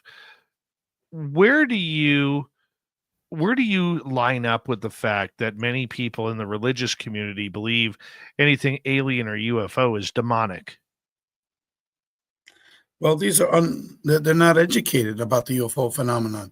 My education comes from studying the data from 4,350 people that took our surveys, and from 125 countries. And what that data demonstrates is that 85% of these people eventually, over time, became deeply spiritual. That 95% also believe that there's a connection between UFOs, the paranormal, and God. Okay, so if you're involved in the UFO phenomenon, you're bound to understand the connection to a universal mind. And again, when I mention God, I don't mean it in a religious context. Now, this book that everyone needs to be aware of, if you're really interested in studying the science behind this phenomenon, write it down right now. It's titled, the author is Dr. Kenneth Ring. Kenneth Ring. He's a retired Ph.D. professor of psychology. He wrote a book titled The Omega Project. The Omega Project. And you can get it used on Amazon. That's how I got my 2 copies, used copies. And what he did in 1992, he did a statistical research study where he compared 85 people that had UFO contact experiences, including abduction type of experiences, with 85 people that had near-death experiences. And he asked many different types of questions. One area was, how do these people change? He asked 70 questions. How were you before? How are you now? Okay, so we borrowed those questions and we put it in our survey. And what he concluded was that both of these groups, the NDE folks and the UFO contact group, changed in exactly the same way. They became much more loving, much more caring. They became much more deeply more spiritual. They became less religious. They didn't care about money. Material things were not important to them. They didn't care about being famous. Okay, they didn't fear death. Okay, they became less competitive. I could go on and on and on and on and on. Well, what did our research data from 4,350 UFO contact experiencers conclude? The same exact thing that Dr. Kenneth Ring came about. These people had profound worldviews after their experiences. So basically, with these experiences, what they serve, not only with the UFO contact phenomenon, but with the NDE phenomenon, people that do astral travel experiences, people that communicate with the deceased via channeling or whatever, these experiences totally transform you. And what is happening, it's an awakening process. And you become awakened to understand that you, Mr. and Mrs. Experiencer, are eternal spiritual beings. Okay, that's what's taking place here. Okay, that's the commonality with all of the contact modalities. All of them involve a manipulation of space-time. All of them. Okay, NDEs, UFOs, astral travel, communication with the deceased, you name it, remote viewing, all of them involve a manipulation of space-time. That, by definition, is a multidimensional phenomenon. And if something involves a multidimensional phenomenon, okay, they all lead to the point that there is an intelligence behind all of this. And if you focus on the near-death experience phenomenon with tens of thousands of case studies, you will begin to understand, yes, there is a non-religious God behind all of their experiences. But what happens is a lot of people in the field of ufology, they're materialists. Anytime they hear an NDE story, they totally dismiss it. but not me. I had a series of near-death related experiences, and I began to read over 300 books on the NDE phenomenon. So I can clearly say that I'm one of the very few that put together the field, the academic field of near-death experiences with the academic field of UFO research study. And that's what makes me so unique, because I have these natural skill sets of bringing all these pieces together, which very few people in ufology do that. If you go to volume 1 of our book, our Greater Reality book series, you will see articles there by Raymond Moody, the father of near-death experiences, okay? You will see articles by Dr. Jeffrey Long, okay, who's written several books on near-death experiences, has been researching statistically with a survey that he's been conducting for over 30 years on near-death experiences. He's one of our co-editors, one of our 6 co-editors. You have articles by Dr. Eben Alexander, who is an individual that was a professor at the Harvard School of Medicine. And what did he teach? Neurosurgery. He had a near-death experience, totally changed his life. And now he's solely focusing on educating humanity on the NDE phenomenon and the concept of consciousness and God. Okay? Again, we're not talking about a religious God here. We're talking about a universal brain behind our reality. We also have articles by several PhD academics, other experiencers of PhD phenomenon. And so all these articles are for free. And then articles on the topic of what is consciousness, authored by Dr. Bruce Grayson, one of the pioneers of near-death research, a professor who just recently retired from the University of Virginia School of Medicine. Okay? And then on top of that, like I told you earlier, we got 13 articles arguing that ufology is a consciousness-based phenomenon, not necessarily a physical material phenomenon. So if you really want to get educated about the complexities of the UFO phenomenon and all of the paranormal contact modalities, then go to our website, agreaterreality.com, and you could download these books for free. And also, if I can add to that, I recently wrote a book about my personal experiences. If after you go to our website, if that's what you want to read, I will send you that book for free. And that book is not only a summary of my numerous personal experiences, but of my theories, my hypotheses, everything that we talked about today. It's all in my book, but expanded, okay, in much more greater detail. So if you really want to pry into these theories that I have, get my book. It's titled A Greater Reality, One Man's Journey of Discovery. And that's the same title as a new documentary was going to be coming out in a few months. And we're now in negotiations with Netflix for that documentary. And it's nothing else is close to it. We've been working on it for 7 years. We have 90 seconds to go before we have to go to break at the bottom of the hour. Ray Hernandez is our guest tonight on Spaced Out Radio. Quickly, Ray, what have you done now that the Free Experiencers organization is kind of disbanded? What have you done with all the statistics? We still have the statistics there. Again, I only presented like 10% of the statistics because it would have been a much more lengthier book. And even as it is, our book was 820 pages. But we had numerous other data sets that a lot of people don't even know about. For example, we tested the RH negative question. Well, what did we find out? That's all bullshit, BS, okay? The percentage of the people that had RH negative that took our surveys was the exact number, statistical percent, as the human population. Wow. That is incredible. Ray, I'm going to get you to hold on right there because we are going to go to break here at the bottom of the hour. And I know the final half hour with Ray Hernandez coming up next will be jam-packed with more information about UFOs, statistics, and even the hand of God. This is a good one tonight. You don't want to miss it. This is Spaced Out Radio. The second half of the show is coming up right after this. Stay tuned, everybody.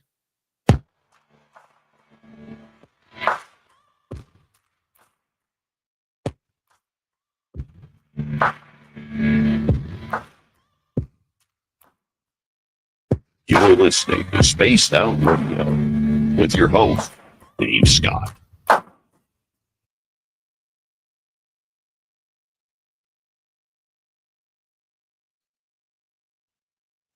I'm just enthralled here. Just enthralled. This is an awesome show. It's certainly different, Dave. I hope you're having fun. Yes, most definitely. Awesome. We go on the air like in a minute and 30 seconds? Is No, that it, or- we got about 5 minutes. Five minutes. Okay. Yeah, it's the UFO phenomenon is so complex. But if people still approach it from a materialist perspective, they're going to remain clueless. But what really opened up the doors for me, Dave, is by doing all the work on the experiencers, because the members in Free, we concluded a long time ago that the experiencers hold the key, not only to the UFO phenomenon, but the key to consciousness itself. What is the nature of our reality? Because once you start listening to all these people, you realize they're having every type of paranormal experience. And then you say to yourself, well, we certainly don't understand, the whole connection of why certain people are having it, other people are not, and why all the paranormal is interconnected. But then if you start exploring what are the commonalities, the major commonalities that they all have is that they all involve a manipulation of space-time. Jacques Vallée's books are all filled with that term. J. Allen Hynek, towards the end of his life, he mentioned manipulation of space-time numerous times. So what is a manipulation of space-time? Okay, where your perception of your material reality totally changes. Okay, and that involves, if you look at that model that I presented from my book, The Mind of God, and in my other books, in my personal book of my personal experiences, I have a chart of going up through the different dimensions. So once you cross over for the 4D reality into an out-of-body state, that's a manipulation of space-time, because your consciousness is no longer in this 4D reality. You're in this 5D reality where you're interacting with your physical reality, okay? If you have an astral travel experience, again, manipulation of space-time, because your consciousness is traveling to other multidimensional realities. The near-death experience, by definition, is a manipulation of space-time because you're interacting in some type of higher dimension. Remote viewing, your mind, your body's still here, okay? But your mind is traveling and seeing at long distances. So you're visually seeing it, you're hearing it, your senses are all awake, okay? But you're still interacting with your physical reality. So remote viewing is very similar to an out-of-body experience because your consciousness is still in the 5D reality. You're still seeing your 4D reality beneath you, okay? Ghosts and spirits, okay? You're communicating with dead people that, are not from this reality.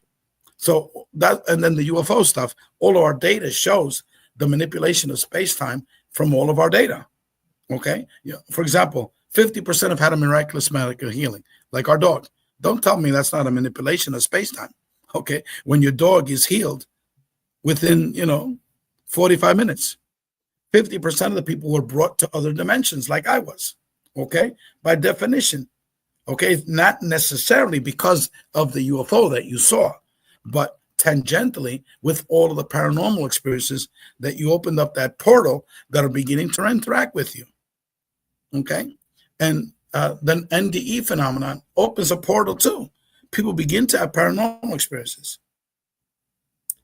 Preston Dennett, his experiences started when he saw his dead mother in his living room.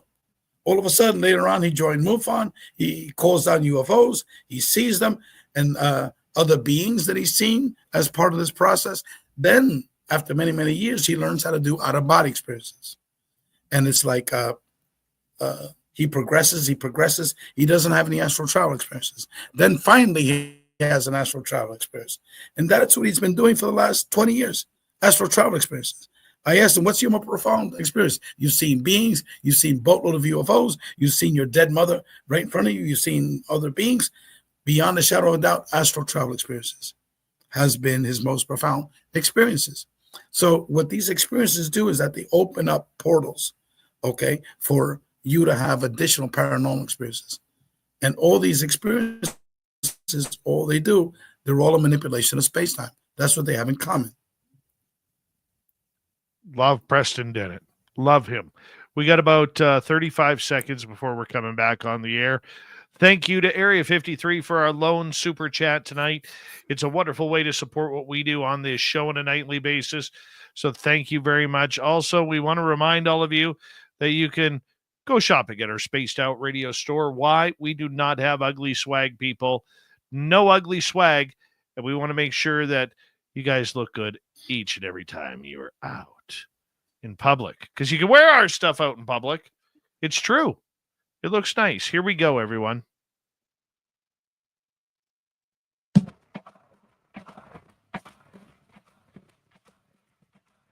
Here we go with the second half.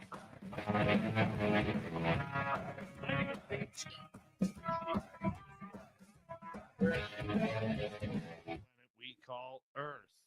Reminder to all of you that if you missed most of this show or others, our archives are always free on YouTube or any major podcast network. Our website, spacedoutradio.com. We have a plethora of features for you. Rock out to Bumblefoot. Read the news wire.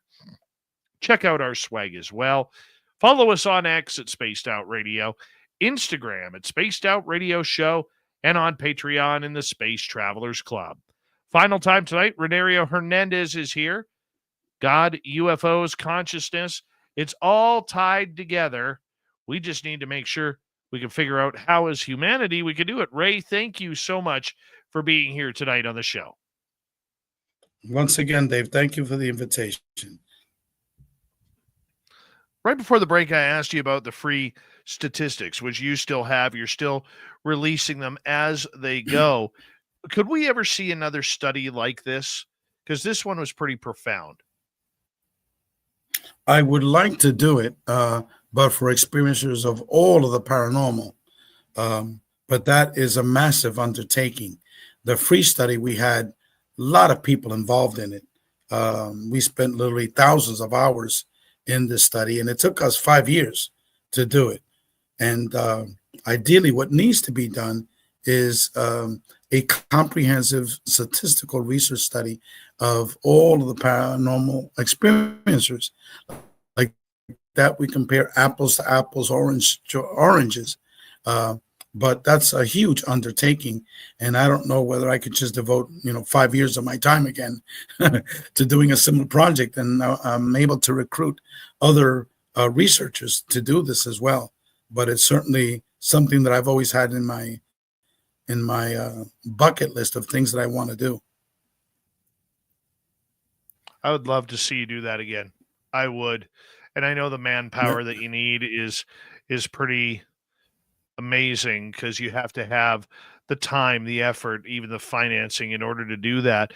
But what you did was absolutely incredible. And the love that I have for it is the tie-in that everything is one. The phenomena is one that is controlling all of it. The experiences, the near-death, the OBEs, UFOs. So many people in our field still segregate these topics as individual. Yet you here have the study, the proof that it's not. I mean, when you first saw that, did you believe that that was the case, that everything was tied together? Or did you believe, or did you need convincing that it was? Okay. I believe either off the air or during our conversation, I might have mentioned very, very briefly that I had an out-of-body experience while I was driving my car in the middle of a traffic jam at 8:30 in the morning and going to work. And I literally was taken outside of space and time, and where I was shown that all of the contact modalities are one interrelated phenomenon, and that I was shown different aspects of consciousness and the hierarchies of different dimensions of our reality. And all of that is detailed in my new book, A Greater Reality, One Man's Journey of Discovery, which if you want that copy, just send me an email and I'll send it to you for free, any member of your audience. And after that experience, when I returned back without any missing time. I was still listening to this radio show of this man doing a documentary on the art fat that he was creating from his liposuction without any missing time. And so when I returned, I knew all these topics that we're talking about. It wasn't like I just invented it. And then the interesting part of that, which I haven't discussed yet, was the orchestrated events that immediately took place. When I got home that late afternoon, I got an email from Mary Rodwell. She said, "Dear Ray, I'm sorry, I'm responding to an email that you sent me 6 months earlier, but it just popped up on my computer today, the day of my out-of-body experience." Now, if you don't believe me, go interview Mary Rodwell. She's a wonderful guest. She's worked with more than 3,500 UFO contact experiencers, and ask her that question. Look, Ray, we had Ray here a few weeks ago or a few months ago, whatever, and he told me this crazy story. Is that true? And she'll tell you the details of that. And then we spoke to like 1:30 at night. And then I said, "Look, Mary, I got to go to work tomorrow." Because there's a 12-hour difference between Australia and the East Coast of the United States. And so then we agreed to continue our discussions the next day. So that morning at 9:30, I got a phone call. "Hello, is this Ray Hernandez?" "Yes, it is. Who's this?" "Dr. Rudy Shields." "Who? Who are you?" "Oh, Mary didn't tell you that I was going to give you a call?" Anyway, Rudy was one of the original founders of the Dr. Edgar Mitchell Free Foundation. He was a professor at the Harvard School of Astrophysics for over 45 years, one of the pioneers on black holes. A genius man who happens to be a dear friend of the late Dr. John Mack, who taught Dr. John Mack about the multiverse and multi-dimensions. Because Dr. Mack said, "Look, Rudy, I've been getting a whole lot of experiencers that I'm working with who describe being taken to these multi-dimensional realities. Is the multiverse such a thing? Is it real?" And Rudy said, "Well, we've just recently explored that in the field of astrophysics, and I believe that is very real." Okay, so that's how both of them got together. And Rudy was one of the few PhD academics at Harvard that defended Dr. John Mack when he was being expelled from Harvard during his witch hunt that took place. And so that this man was calling me up at 9:30 in the morning. I had no idea who he was. So he asked me to tell him what happened to me. I told him what happened to me, my story. And he said, "Ray, what you got was a download of Dr. Edgar Mitchell's theory of quantum holography and consciousness." And so he explained very briefly Edgar's theory. And then he said, "Look, Ray, I'm going to help you out with the mission you were given to do," which I haven't discussed yet on the radio show. And then he said, "Write down this telephone number." And I wrote it down. And he said, "This is the telephone number of my mentor." And I said, "Well, who's your mentor?" And he said, "Well, Dr. Edgar Mitchell." And I already knew who Edgar Mitchell was. Very, very famous man. So I waited like 4 hours to call him.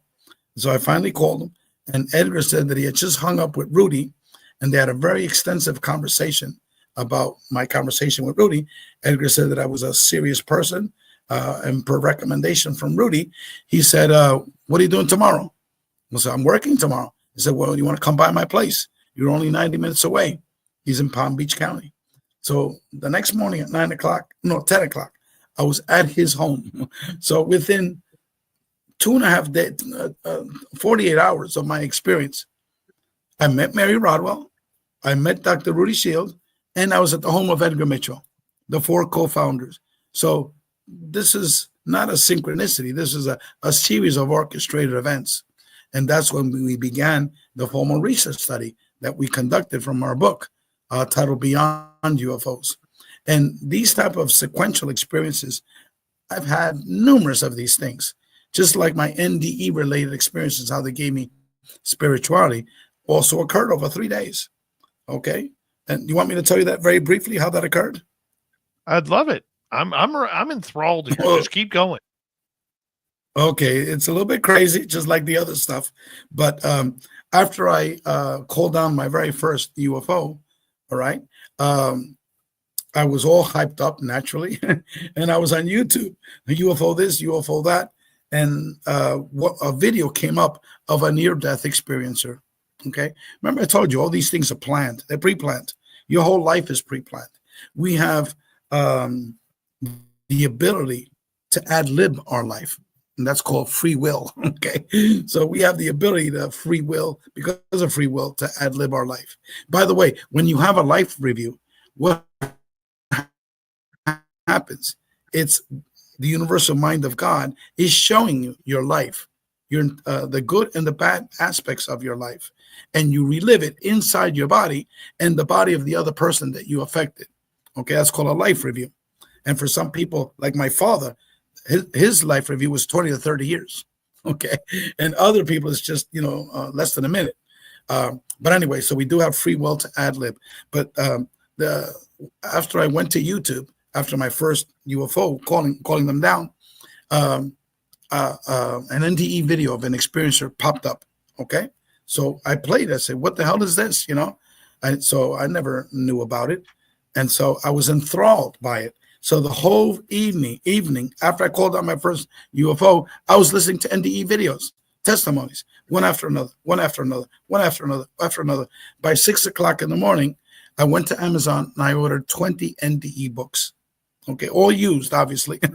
And I began reading these books starting 4 hours a day. And then it would turn to 6 hours, then 8 hours, then 10 hours, then 12 hours. I got up to 16 hours a day reading only these UFO books. Okay. Now, once there were 5 books left, I would order 20 more.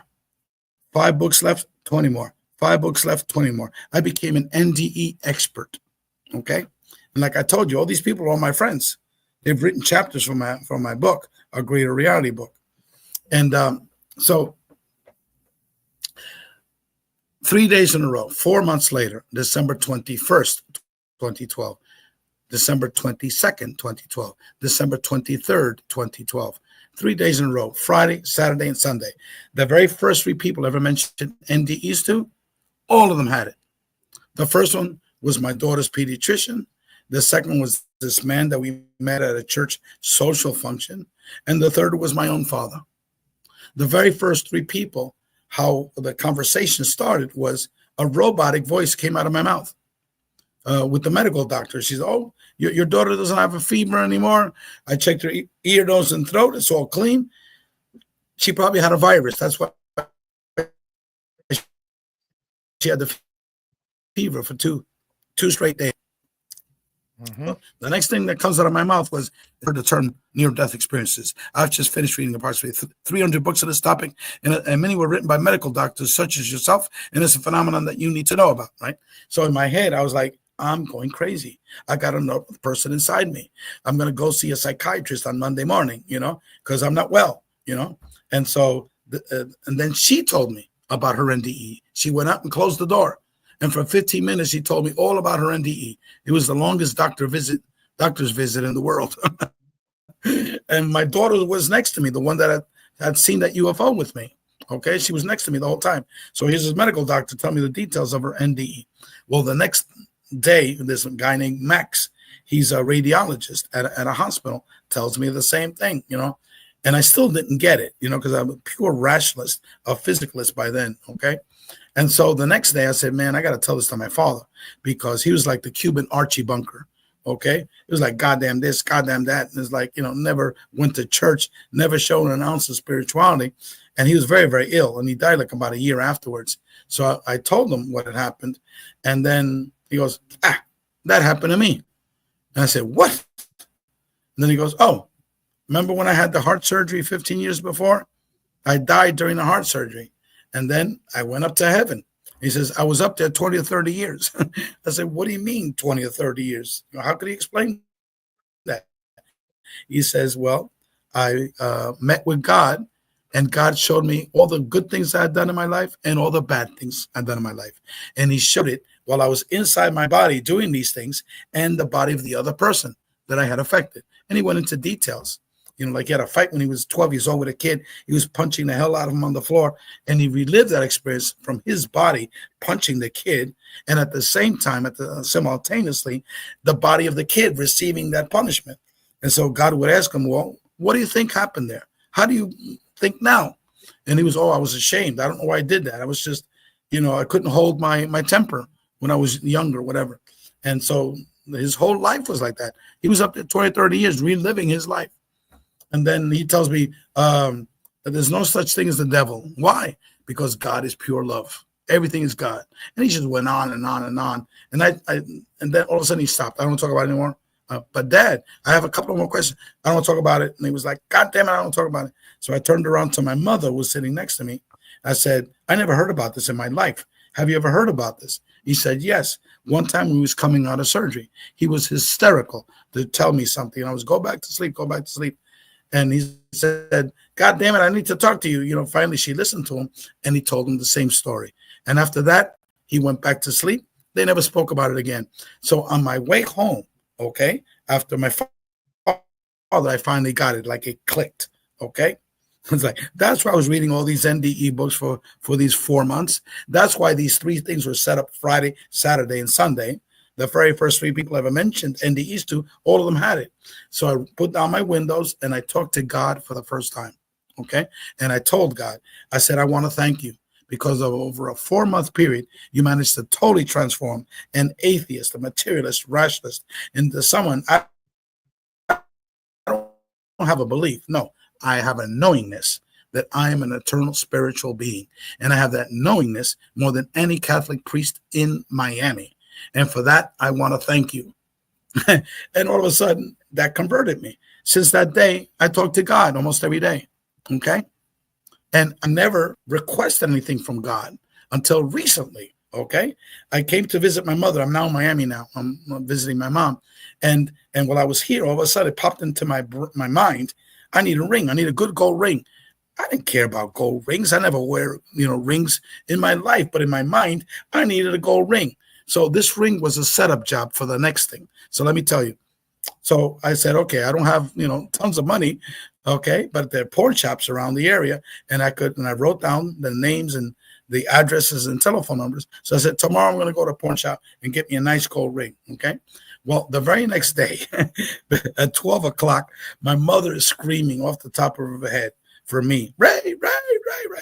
And so I run to her, and she's now 93. This was when she was 91. So I thought she had fallen down, right? So I run over there, and she's sitting on the bed. And she has a tobacco box opened. That's where she keeps my grandfather's poetry. And she said she used to go there, at least once a month. Well, guess what was on top of the ring? Okay? This gold ring.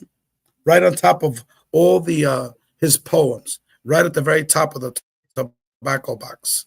Okay? This ring from a 1962 high school graduation from someone that lived in Catano, Puerto Rico, okay, was right on top of the tobacco box. So I asked her, how many times did you check that box? At least once a month. Was there ever a ring? Never. She said, do you remember, if Grandpa ever wore a ring? Never. Okay? And I said, where did you find it? It was right on top of the letters. Right on top. So I said, I knew it was a man's ring. I saw it. I said, can I wear it? Can I try it on? She says, yours. So I put it on. Perfect fit. I loved it. Okay. So then when I went back to Colombia, I had been dating, a lot of ladies, beautiful ladies. But once they heard my accent, they knew I wasn't from Colombia. It was like, Ray, can you loan me $30? Ray, can you loan me $50? It was all about money, they thought it was a bank. So immediately I would let them go, So I was just going through lots of ladies. And so I finally talked to God. I said, look, God, I never requested things from you. The only thing I previously requested was a ring. Okay. So can you please help me find a good woman? Okay. I don't care whether she's tall, skinny, fat, and ugly, whatever. It's just finding a good woman that has the same heart as I do.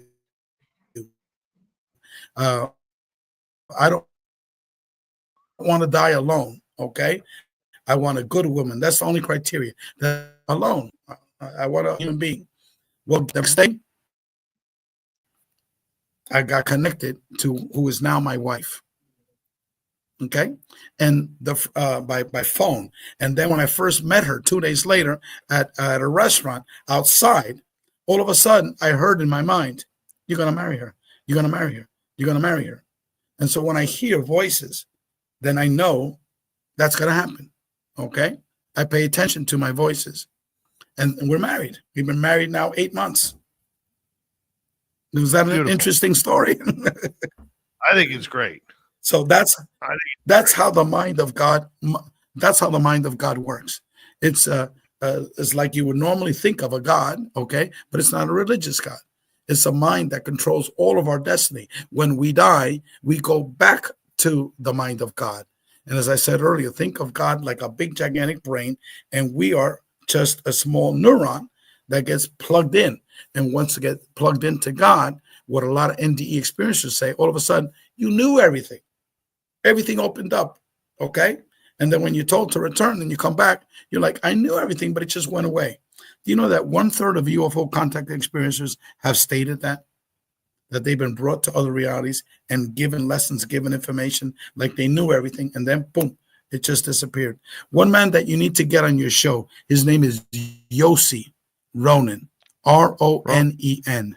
Yossi Ronen. I know Yossi. He had, have you interviewed him in the past? Yes, a few times.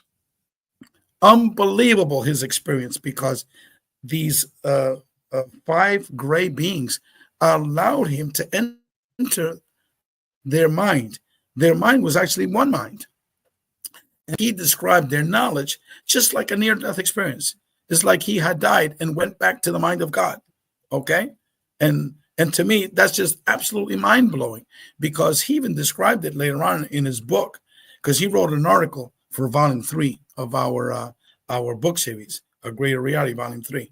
And I said, look, can you just give me 20 pages, an abstract, or 25 pages, which he did.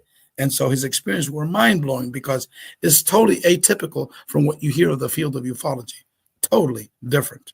Okay, that these beings are multidimensional beings. They told them they're not from a physical planet. They're from what you would describe as another dimension. And these beings were not 5 minds. They were one mind. And then the knowledge that they had was infinite wisdom, just like the knowledge that people get from a near-death experience when we connect back to God. Once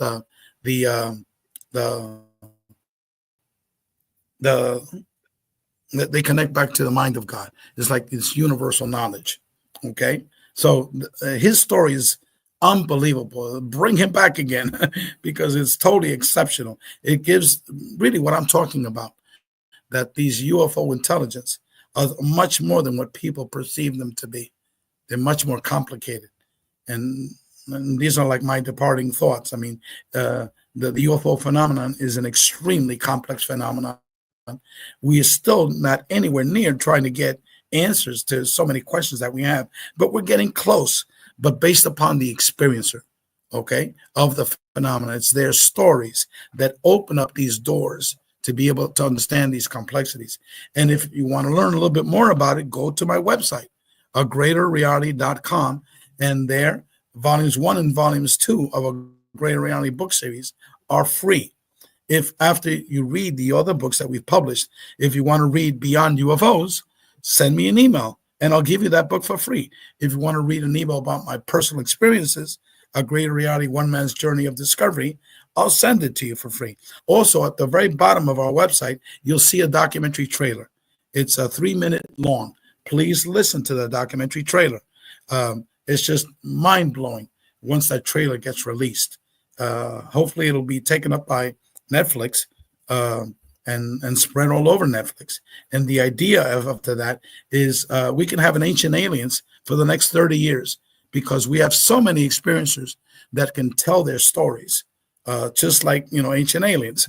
Every week we'll have 2 different people, and we can go on for the next 100 years, because that's how many major experiencers there are around the world. Ray, I want to say a big thank you. Yep. I want to say a big thank you for coming on Spaced Out Radio tonight. It has been an absolute pleasure to have you here and bring the knowledge that you do. Thank you very much. as we head to break here. We got hour 3 next on the mighty SOR. Swamp Dweller, Little Tinny James coming up next.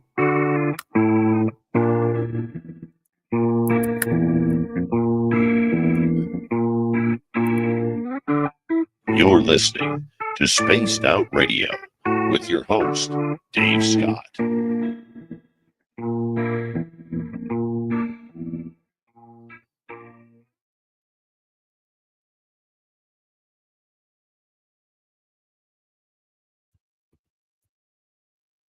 Ray, that was awesome.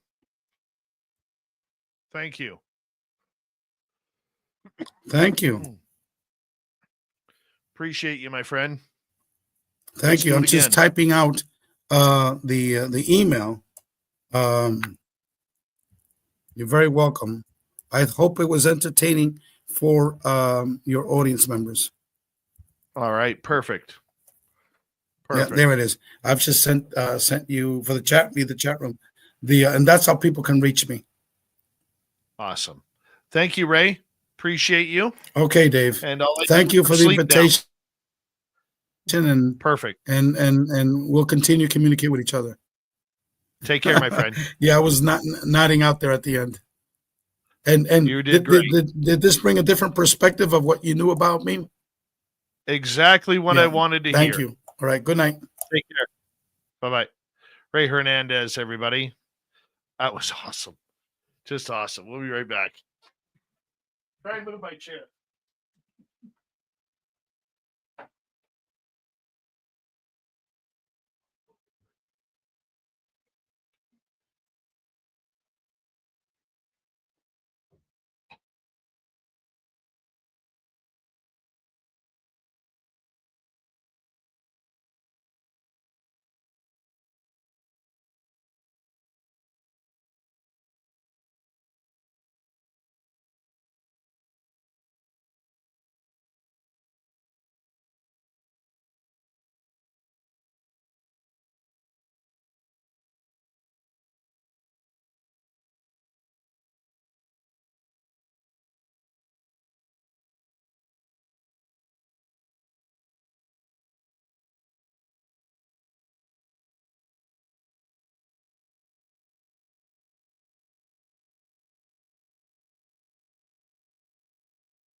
Don't even have to get up for that early.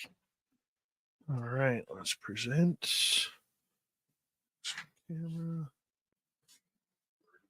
Bring the camera this way a little bit. There, perfect. Probably could go a little more, but yeah. Hi, people. What's happening? Where'd Dave go? Dave's right here. Look at your screen. I'm right there. Yep. Perfect. Perfect.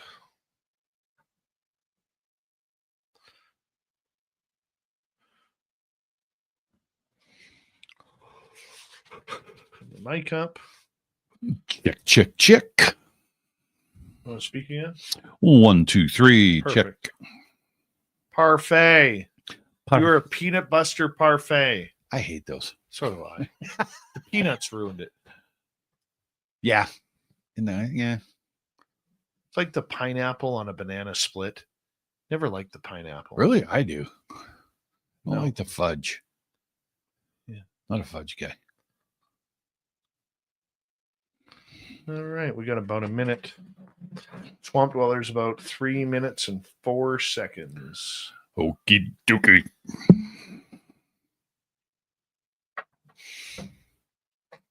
Better get that for me.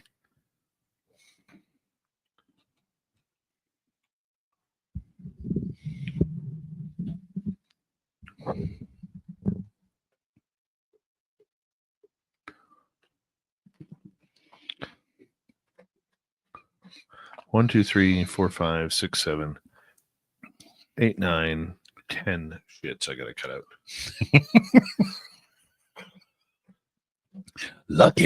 Lucky me. Thank you to Area 53 for our lone super chat tonight. Greatly appreciate the love and support. Here we go, everybody.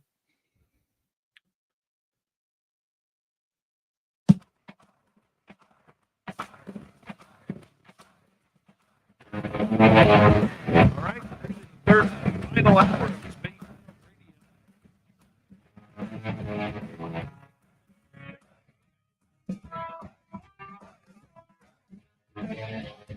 show, Swamp Dweller and Little Timmy James and the UFO report coming up here very, very soon. But first, we want to say hello to everyone listening in on our terrestrial affiliates around North America, digitally on every major podcast network. Our website, spacedoutradio.com. We have a plethora of features for you. Rock out to Bumblefoot, read the news wire, check out our swag as well. Follow us on X at Spaced Out Radio, Instagram at Spaced Out Radio Show, and on Patreon in the Space Travelers Club. The Desert Clam has set the password for tonight in the SOR Space Travelers Club. Paysage. Paysage is your password. Use it wisely, Space Travelers, as the Clam sets the password each and every night right here on Spaced Out Radio. Let's head to the swamp. Hello and welcome to Spaced Out Radio's Swamp. I'm Swamp Dweller, and tonight I'm going to take you on a mystic journey of the unknown, sharing tales of monsters, legends, and nightmares. Welcome to the Spaced Out Radio Swamp. This happened about 5 years ago. My mom, dad, and I were camping at Mary Jane Thurston State Park, just outside of Grand Rapids, Ohio. It was sometime around the end of August or the beginning of September, and our campsite was in the front part of the campgrounds. Leading up to the two separate incidents, we occasionally heard what we thought could have been a bird of some kind screaming or screeching up in the trees, or at least it sounded like it was coming from the top of the trees. We'd hear it almost every single night, but in a different location. We'd listen to it in the trees behind us, and then the next night it would come from the other end of the campground. Then the night after, we'd hear it from across the road. I've listened to the sounds of different animals, including owls, to see if it was the noise we were hearing, but nothing was even close. Occasionally, we would hear what sounded like branches being snapped, but we thought nothing of it really. I had my tent, and that detail is essential as it factors into the second incident. The first incident that I want to talk about happened when my dad woke up in the middle of the night to what sounded like someone rummaging through the ice chest between our tents. He said he heard whoever or whatever it was shut the cooler and walk away. He told my mom and me about it the next day. The odd thing was that everything was present in the cooler. Nothing seemed to be missing. The second incident happened the night after the first one, and I had a small TV and game console in my tent. It was like one of those portable ones that you could plug things into. It was pretty cool. I was watching a movie when I heard something approaching our campsite. Whatever went through our cooler, then I think was doing the same thing the next night. I could listen to the ice moving around as it was rummaging through it. I was as still and as quiet as possible. But whoever, or whatever was there, knew I was awake, because it decided to put its massive hand on the side of my tent and push it in just a little bit. I was frozen with fear and didn't know what to do. It felt like forever, but was only about 20 seconds before it took its hand away from my tent and walked away. I didn't even think about it. I was looking everywhere. I looked for tracks the next day the moment light went out, but I didn't see anything. As far as I know, we don't really have bears in this part of Ohio, so I don't think it was a bear. Despite going through it twice, this thing didn't take anything from the ice chest. I was afraid. When it touched my tent and pushed it in a little bit, I think I might have even peed a little bit. We don't think it was a homeless person, and we're pretty sure it wasn't other campers, as there wasn't many other people in the campground with us. But I'm not saying it wasn't any of those options. But I'm just a bit freaked out. Thank you, Swamp Dweller, for another spooky story. If you want more just like that, head on over to YouTube, type in Swamp Dweller, hit play.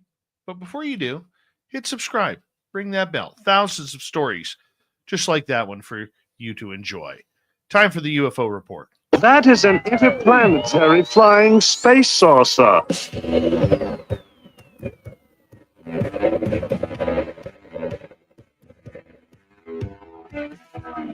You have made me very angry. Very angry indeed. Little Timmy James in for the UFO report.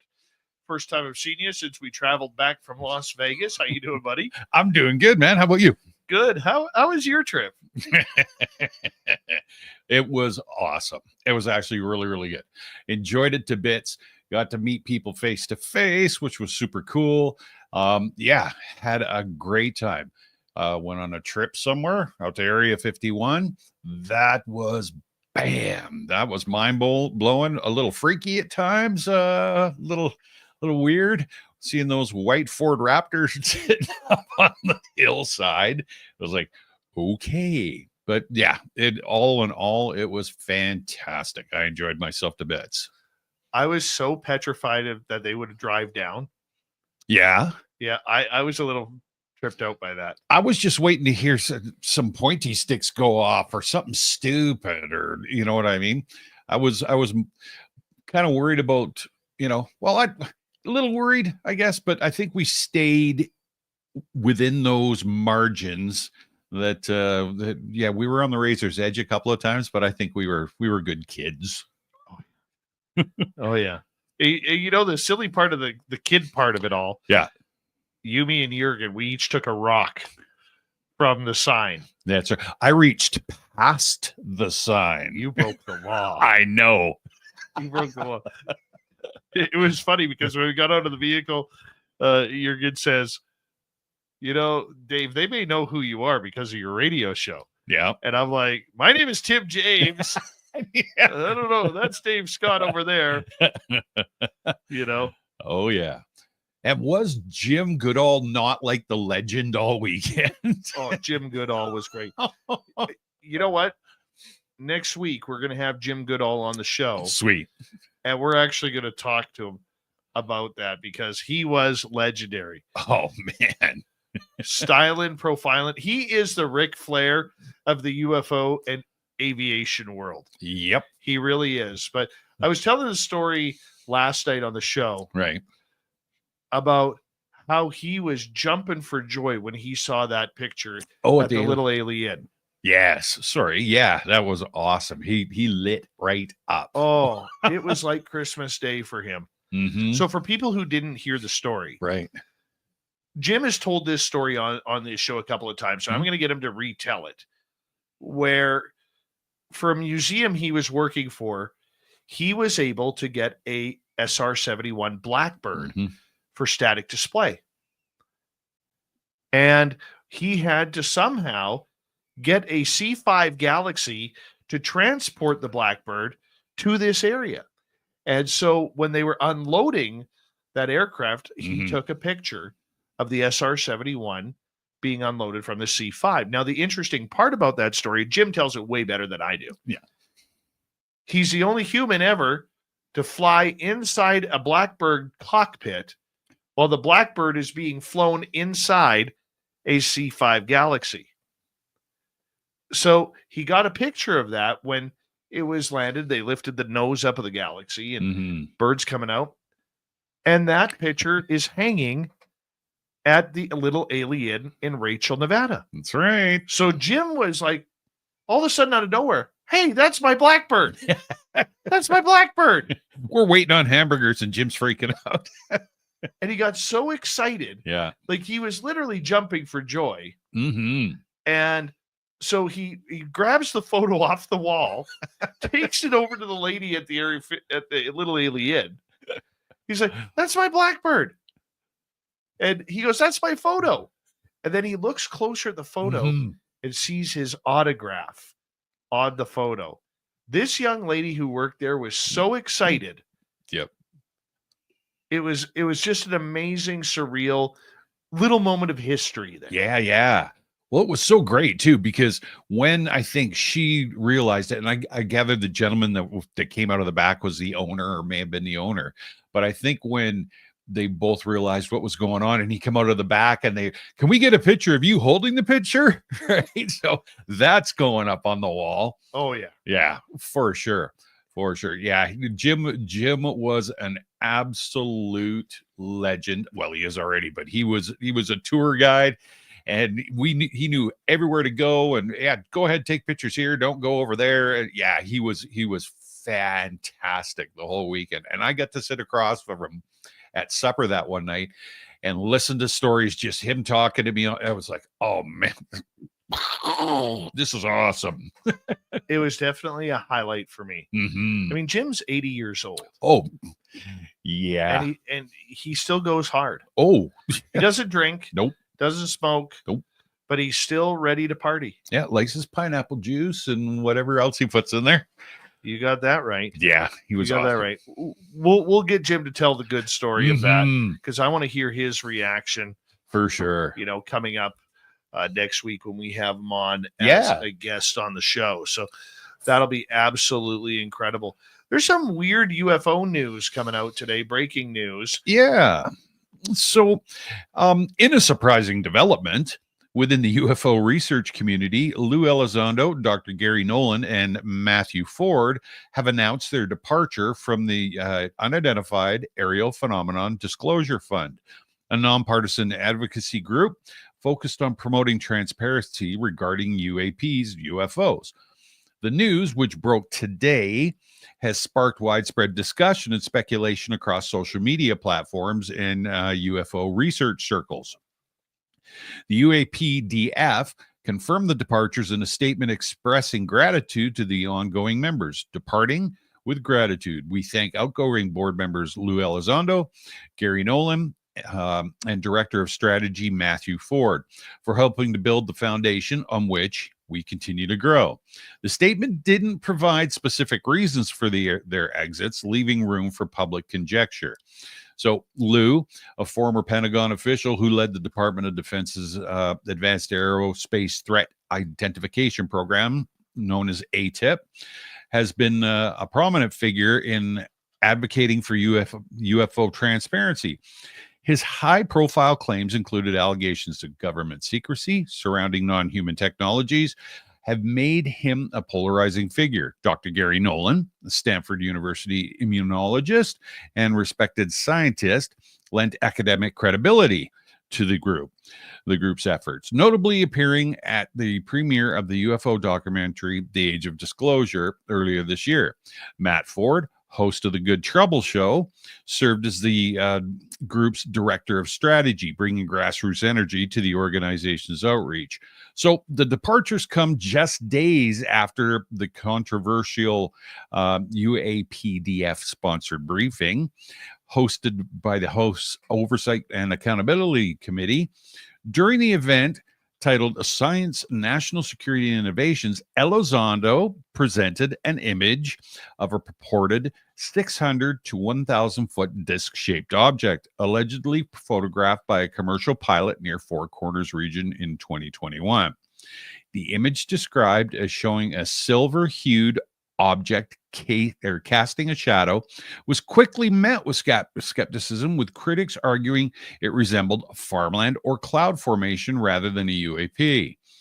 The group used the image to call for full classification and open scientific analysis, but the backlash may have contributed to internal tensions. So many insiders suggest the fake photo controversy may have played a role in the departure.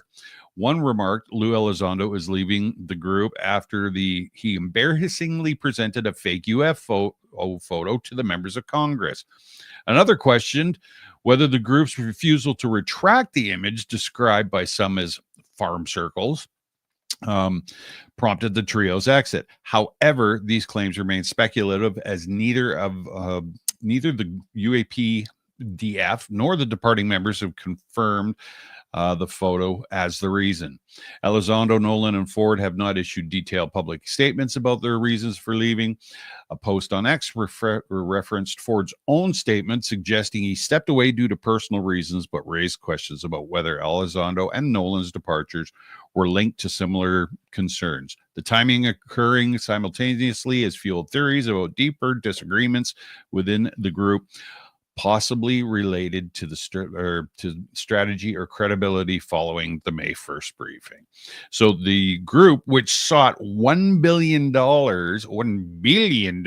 in congressional funding to investigate UAPs during the recent briefing, now faces questions about its future direction. The organization has emphasized its commitment to continued advocacy for declassification and scientific studies of UAPs, but the loss of three high-profile figures could impact its influence.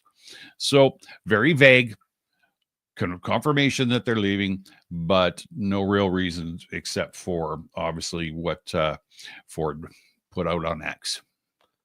Well, you know what? Let's talk about this Elizondo thing, because this is the bull in the china shop that we need to discuss. This is now the second time in a row that Elizondo has brought out a photo. Yeah. We first had the ULP, the unidentified lighting phenomena. That's right. That he labeled as a UFO mothership, but ended up being a reflection of a ceiling lamp or chandelier in somebody's window. That's number one. And now, thank goodness, and I don't know how to manipulate photos like that, but thank goodness there are people out there who know how to do that. And clearly you could see the picture had been manipulated, because when it was funny, when we were flying to Nevada, all of the farmyards had those irrigation circles and those crops. I don't want to use the word crop circles, because it's not crop circles. Exactly. But those, I think they're 40 acres per circle. Okay. Of farmland that is used to produce. Right. And it was so obvious that that's what this was. I wasn't sure at first, but after seeing the manipulation that was done by first a lot of people on Reddit, then X kind of grabbed it. It was absolutely stunning that now not only do we have a ULP from Elizondo, but we have a UIP from Elizondo, an unidentified irrigation phenomena. Sounds like a new t-shirt. It does sound like a new t-shirt at spacedoutradio.com. That's right. Right. But I don't know who there's two things of thought here. Two rules of thought here. Number one, somebody on the inside is setting him up to be a fool. Okay. Or number two, he knows exactly what's going on, and he's trying to pass these off as disinformation. I would agree, one or the other. And I think actually having a very long discussion on, I think it was Sunday night with Nicole Sakic. Yeah, it made me dig a little deeper into stuff. And yeah, it's interesting. Very, very interesting point of view from her. And it made a lot of sense. It made a ton of sense. And the funny thing was, is that you and I didn't see the photo until after we landed. Yes. So it was funny when we saw the photo, it was like, we just flew over a ton of those. Right? So yeah, I'm thinking that, yeah, I've got some doubts and in the back of my head about Mr. Elizondo right now. And I don't know. My thought process is swaying a bit. And Here's the thing. Mhm. I like Lou Elizondo. Me too. I do. I've chatted with him. I've texted with him. Mhm. Okay. He has always, been very fair with me. Sure. Okay. But intelligence people, that's their job, to play Mr. Nice Guy or Mr. Nice Woman That's right. or Mrs. Nice Woman or Ms. Nice Woman. Nice people. Right. And I think that it is, astonishing that we've had this guy who has been the face of the franchise of ufology. Mhm. All of a sudden, we see the shingles starting to fall off the roof. Yeah. And you can pass one, but when you're now passing a second photograph, fool me once, shame on me. Fool me twice, shame on you. I don't know, with knowing how rigid the UFO community can be, Mm-hmm. I don't know if he can reclaim face on this, but he has his followers. He has his supporters. Yeah. Okay. I'm neutral. That's Mhm. what journalists do. I'm neutral. Sure. Okay. I can have opinion. Yep. But I have to state that as my opinion. And my opinion is it's a dark time for Lou Elizondo right now. Right. And I'm curious to see what he is going to release to try and bail out of this one, like he did the last one, where he came out basically thanking people for debunking the photo that he was Yes. given, because his information was obviously wrong. Mm-hmm. And he can obviously pass that off. Yeah. That somebody in the intelligence community screwed up. Yep. Gave him the wrong photograph, whatever it may be. Because remember, Elizondo doesn't have the pull to walk into the office and go through the little filing cabinets No. and all of a sudden say, oh, this one looks good. Yeah. And then, Can I borrow this? yeah, exactly. He doesn't have that. No. But somebody else probably does. Mm-hmm. And somebody else maybe playing a game against him. We have True. to look at both sides. It's easy to crap on Elizondo Oh, absolutely. and say, oh, there goes Lion Lou again. How many times have we heard that? Lots. Okay. We've heard it all over social media. Yeah. But what if it isn't him? That's right. Okay. What if it's somebody playing him as this? And he just has the photograph and he's probably like, my God, like, look at this. Because he doesn't look like somebody who knows how to use a computer too well. I'm pretty sure he's a pretty accurate shot with his pointing stick. I would agree. Okay. But he doesn't look like somebody who can manipulate. People like me can work a computer. Yes. I could get on there. I could type whatever. I could start up this show, run a broadcast. Right. But when it comes to the intricacies of editing video or manipulating photos, that is way above my pay scale. I know you know how to do it. I do. But I don't know how. And there's a lot of people who don't know Of course. Okay. So maybe Elizondo is one of those, and him trusting his source inside the Pentagon. And he's like, dude, check out this one. This one's massive. Right. Right. And then all of a sudden, the computer geeks on Reddit get a hold of it and they bring out the truth. Guess who has the egg on his face again? Oh, It's Elizondo. exactly. So I would like to know both stories, Mm-hmm. but it's getting harder. It is.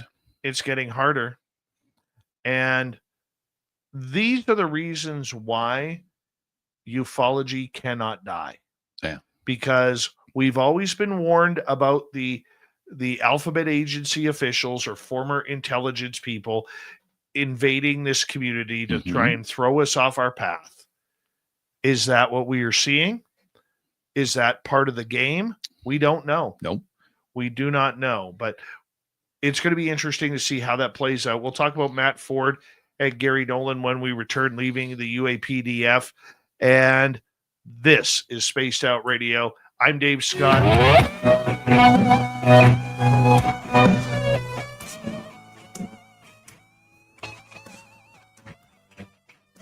This is Spaced Out Radio. Your host, Dave Scott.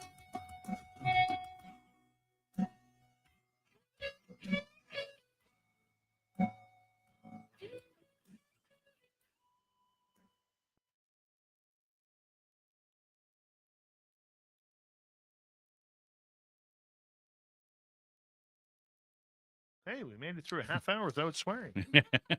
Wow, shit. Oh, almost swore on that flight home a few times. So I can't believe. So tell the story about the dude sitting beside you. okay, all right. So Dave always sits on sits as the bulkhead at the window seat. Reasons for that. I was sitting in the middle, and we had this guy. So we get into the first plane on the ride down, no problem. A little crappy. It's just a plane, right? This plane coming back, Dave and I swear to God that the seats were probably about 4 inches narrower. Right? At least an inch and a half. I'm exaggerating. So Dave sits in, I get in, and I'm like, I've literally got my shoulder up over in front of Dave. And there's a guy sitting next to me that's about this big, and he's turned, or this big. He's about 100 pounds soaking wet. He turns to his left, or his right, I'm sorry, and he's sitting with his back kind of towards me because he can't sit in the seat. So doors close, everything's fine. I look over my shoulder, and the aisle across from us, one row back, all 3 seats are available. This gentleman behind us jumps over into the window seat. So there's still 2 seats there. This guy keeps eyeballing the seats behind us. I'm thinking, go, dude, go, go, go. Wasn't his wife calling him over? Yeah, his wife was sitting right next to him on the other row. She finally says to him, she goes, why don't you just go sit back here and you'll have room. I don't want to sit back there. I don't want to sit there. And I'm like, go, dude, just move, because I can't move. So the whole flight, I don't know what his deal was. He wasn't gonna jump over to that free seat. So I sat the whole flight like this, with my arms falling asleep and stuff. Dave was doing his best to slide over and give me as much room as he could. Oh, dude, you look so uncomfortable. And you know what's funny? It was the same type of plane that we flew in there and back. We gained a lot of weight. But we were one row. So on the flight going down, we were row 8. Yes. On the flight coming home, we were row 9. Exactly. And the seats changed. Mm-hmm. Yeah, they got narrower. I know they did, for sure. You know what? Next time, I'm just going to splurge the extra $150. We're going up front. We're going first class? Yeah. Yeah. I'm just going to splurge it, man, because that was uncomfortable. Yeah, it was. We won't tell Merle, though. No. We'll just let him sit. No. I believe in Merle Henry. Oh, my God. That was another story. Oh, good old Merle. Thanks, Merle. Yeah, you betcha. Appreciate you, Merle. We love you. Oh, and a good time was had by all. A good time was had by all. Mm-hmm. Oh, man. Yeah, lots of cool people, lots of fun. Enjoyed everybody that I met down there for sure. And I wish more people could have showed up, but understandable. I will say this though, with with my body, I'm always moving. Yes, like jumpy legs and all that. Flying is becoming very uncomfortable. Yeah, I agree. I mean, you've got more issues, I guess, so to speak, that way. But yeah, just in general, it's like, man. Yep.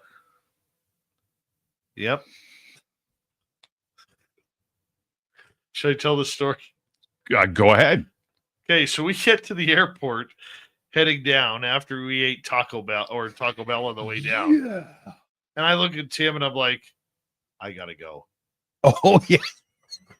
So I run to the bathroom. I'm sitting in the lobby. I'm sitting out in the lobby. He's sitting in the lobby. Okay, right across from the bathroom. I run to the bathroom. I'm just doing my business. That's right. Doing what people do.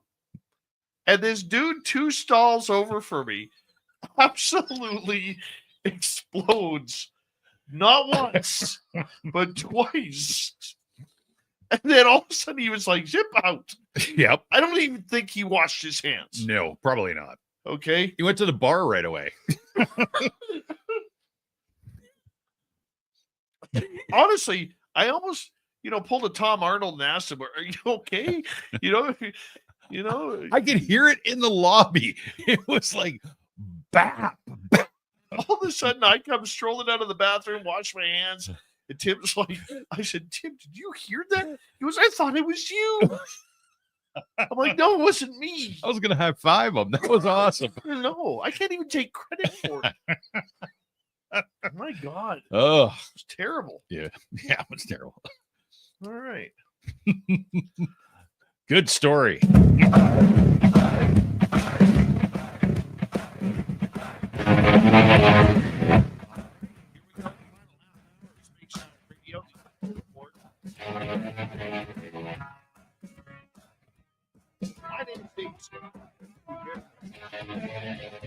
Great show tonight, but want to remind you that if you miss most of it or others, our archives are always free on YouTube or any major podcast network. Our website, spacedoutradio.com. We have a plethora of features for you. Rock out to Bumblefoot, read the news wire, check out our swag as well. Follow us on X at Spaced Out Radio, Instagram at Spaced Out Radio Show, and on Patreon in the Space Travelers Club. We're continuing on with this story, the UAPDF, that is the Unidentified Aerial Phenomena Disclosure Fund. Yes. Had 3 members resign today, Dr. Gary Nolan, Mm-hmm. Lou Elizondo, and Matt Ford, who is the director of strategy. Right. And, we were talking about Elizondo right before, but we can't be remiss without talking about Matt Ford, who is also the podcast host of the Good Trouble Show. Mm-hmm. And, Matt has, how Matt got started in all of this? No, I don't. Listening to Spaced Out Radio. No way. Yeah. Right on. True story. Okay. And him and I get along Mm-hmm. very well. I was surprised with how quickly he took off in this field and was able to get into where he was. Good for him on doing that. He had a lot of time during the writer's strike down in Hollywood there that went on for like almost a year. That's right. To build that rapport in his channel, and good for him. Nice hair on him, very nice hair. But he actually, I believe, just lost his mother a couple of weeks ago, and it's hitting him pretty hard. And I guess he's saying that. You read what he put on X? Yeah, what he had said is, I guess after him and Lou and all 3 of them left, he put a statement out, and his mother, like you said, had recently passed away. And he figured that, that's knocked him down, and he's having a difficult time with it, which is understandable. And he said that he felt that it was time to back away. And because of the death of his mother, that it was time for him to reprioritize the way he viewed things, the way that he conducted his businesses, and, what was important and what wasn't. So, I mean, understandable. And of course, I'm, reading through the comments because I just had to, and you've got the people out there that are slamming him for it. And it's like, I don't understand it. I mean, the guy lost it. I don't care if you like somebody, you don't like somebody, but when they have a loss like that and it hits them like that, why would you kick them when they're down? Because you're a keyboard warrior and you can hide behind your computer screen. All right. I don't understand it. Now, that's what I know about him. Speculations about Lou, but I don't know about the other. Well, Gary Nolan, it's weird that he would leave because he's pretty much attached to every UFO group out there. He is, the one scientist that just seems to be like when all of these UFO groups pop up, or pardon me, these UAP groups pop up that he is a part of it. Yeah.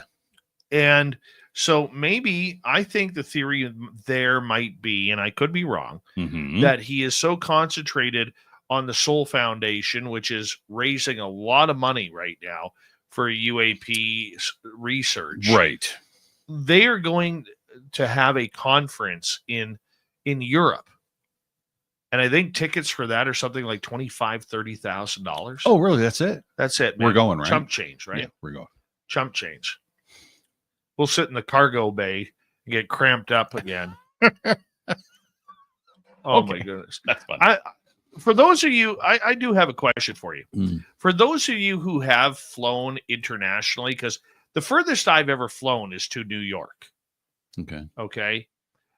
And the seats there were, I was probably about 25 pounds lighter. Okay. But the seats there were, in the cargo bay where the real humans sit. That's right. They seemed, I don't want to say narrow, but not very comfortable for a 4 or 5 hour flight. Right. Okay. So I'm wondering, like, if you travel internationally and you're in the cargo bay, you got the cheap seats in row 37, 39, 51, however many rows are on an Airbus, because nobody flies Boeings anymore. No. Okay. I'm curious about literally how comfortable those seats are.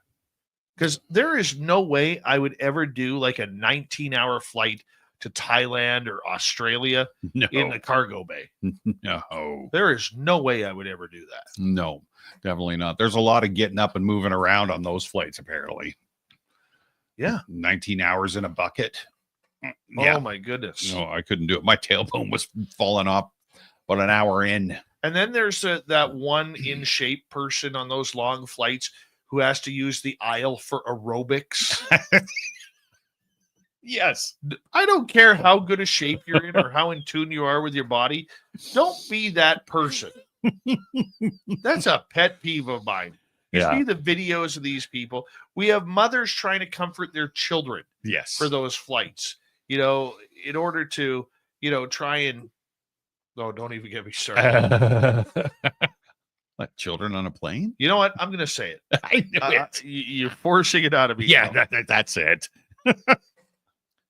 I figured out the worst thing ever on a flight. What's that, Dave? Beta parents. Oh, yes. Beta parents.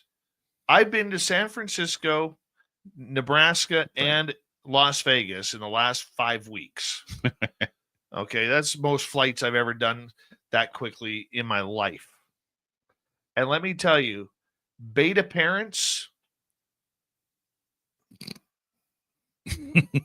What's a beta parent, Dave? If you can't figure out what a beta parent is, now you're trying to egg me on here. No, I'm just helping expand the story. But beta parents who don't believe in disciplining their children, and I'm not saying swatting their butt or anything like that, but telling their children to stop. Sometimes you have to use the stern voice. Yes. And when you are trying to explain to a 2-3-year-old that running around in circles screaming inside an airport or on a plane, and you're trying to explain to them like they're 12 or 14, that doesn't work. This is not a good time to do this. We have to use our quiet voice. That's right. Please don't be beta parents at the airport. It's already tough enough being on an airplane. Right? Yes, we did have that little girl. She was okay, and she did very well. And then, beta parents popped out while she was trying to climb over the top of seats and stuff like that. Oh, yeah. Yes. Yeah. Oh, beta parents. Yep. Please don't fly. You're hippie enough for a bus, okay? Right. You're hippie enough for a bus. Now, a lot of people may not like that, what I'm saying. I got it. Okay, but this is my opinion. I'm already, the chubby guy on an airplane. Right. Fat guy in a little coat kind of thing from Chris Farley. Yes. I don't need beta parents, kids attacking me when I'm on a plane. No. Or doing the high-pitched squelch every 38 seconds, and beta parents sitting there. Oh, it's so cute. Oh, look at it. They're having so much fun. Anyways. Yes, I get it. I get it. Oh my goodness. It was a fun flight anyway. Anyways, Gary Nolan, I think the reason why he Mhm. probably stepped down was he's becoming too busy Yes. on the Soul Foundation. And so I could see that happening. I really could see that happening. Yeah, for sure. For sure. What else you got for us? Well, let's see. Eric Davis was in the news, or Dave, however you want to pronounce it. I always get that. Everybody gets it. Is it Davies or is it Davis? Davis. That's what I thought. There's no E in there. I know. I've had that debate. So anyway, in a groundbreaking development that has sent shockwaves through scientific and political circles, Dr. Eric Davis, a renowned astrophysicist, and former Pentagon consultant, reportedly delivered classified briefing to a congressional panel on the 1st of May, detailing encounters with 4 distinct alien species and the recovery of non-human technology. The briefing, organized by the UAP Disclosure Fund, who we were previously speaking of, has sparked intense speculation about the U.S. government's knowledge of extraterrestrial life and its implications for humanity.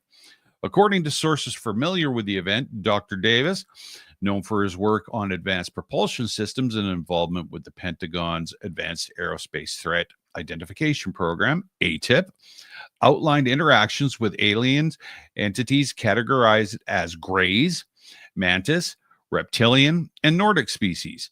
These claims align with long-standing accounts in UFO literature, but mark a significant shift as they come from a credentialed scientist addressing lawmakers directly. Davis reportedly emphasized that the U.S. possesses off-world vehicles not made by human hand, citing materials with isotopic ratios and engineering feats that defy current human capabilities, such as anti-gravity propulsion systems. The briefing, which included other speakers like former Pentagon official Lou Elizondo, was closed door with limited details released publicly. However, X posts and YouTube channels reported that Davis confirmed the recovery of alien technology, echoing his earlier statement to the Senate Intelligence Committee in 2020, where he described off-world vehicles not made of this earth. Critics, however, urged caution, pointing to Davis' affiliation with controversial figures like Robert Bigelow and his involvement in speculative research at Skinwalker Ranch, which included claims of paranormal phenomenon like telepathic tree dinosaurs and wormhole traversing aliens. Skeptics included journalist Keith Clure, having questioned Davis's credibility, noting his ties to UFO advocacy groups and the lack of peer-reviewed evidence supporting his claims. A 2020 Slate article. I'm going to stop right there. Absolutely. Okay, because too many times we rely on the peer review, right, and the claims. Mm-hmm. Okay, where's the proof? Right. Yeah. Okay. We have to understand somebody in Dr. Eric Davis's field. Yes. When you're that high and deep inside the government, mm-hmm. You don't play ball like a university professor or a university scientist. Right. Good journalists would know that. Mm-hmm. Okay. Keith Clure is better than that. I've talked to Keith. Okay. He's better than that. So I find that almost irritating that he would go down. Well, where's the proof? And right. There's no evidence. He can't. Look at the projects he's working on. Sure. You have to be able to use some common sense here. Go on. Yeah, no, that's perfect. I like that. So a 2020 Slate article highlighted inconsistencies such as former Senator Harry Reid's denial of knowledge about alien debris, despite Davis's assertions. Conversely, supporters argue that Davis's high-level security clearances and work with the Air Force Research Laboratory lent weight to his statements. They point to corroborating claims like those from Stanford's Dr. Gary Nolan, who analyzed metal samples with unusual isotopic compositions. The congressional briefing has reignited calls for transparency, with figures like Representative Eric Burleson reportedly present. Posts on social media reflect public sentiment, with users noting the mainstream's unpreparedness for such revelations, while others demand declassification of related black budget programs. The Pentagon's Arrow, established to investigate UAPs, has yet to comment officially, but Congress's growing interest suggests a shift for dismissal to serious inquiry. As the world grapples with these extraordinary claims, questions abound. Are we on the cusp of confirming extraterrestrial contact, or are these assertions just part of a complex narrative lacking verifiable proof? Dr. Davis's briefings has undeniably elevated the disclosure, challenging society to confront the possibility that we are not alone and that the evidence may already be in our hands. Interesting. That's very interesting. Mm-hmm. You know, I mean, look, something is going on. We're not going to get more transparency. No. Okay. Why we're even at this point in time still writing about transparency and disclosure, I don't know. Right. Okay. We talked to people this past weekend who are in the know. We're like, disclosure isn't happening. Yeah. Why are we even discussing this? Yeah, for sure. You know, I mean, it makes us look ridiculous. The government of the United States and its alphabet agencies, and by the way, at this point in time, we should welcome in all the alphabet agencies and their agents tuning us in to listen on in. Give us a call sometime, you know, because Yep. we'd love to say hello. Sure. You already got the number. Just give us a call. Mm-hmm. Just give us a call. Thank you for tuning us in, by the way. Okay. But they are not going to allow the truth to come out. Well, no. How many times do we have to sound like a broken record?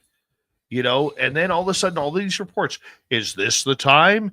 Is this the one that's going to push the disclosure movement forward? Mm-hmm. Are we opening up to more transparency? No. No. No, we're not. No. The U.S. government will never give up its military play toys. No. Okay? Let's go back a few weeks. Sure. When Donald Trump screwed up and said this new F-47 fighter that they announced, jet Mhm. fighter, Mm-hmm. had already been in service for 8 years.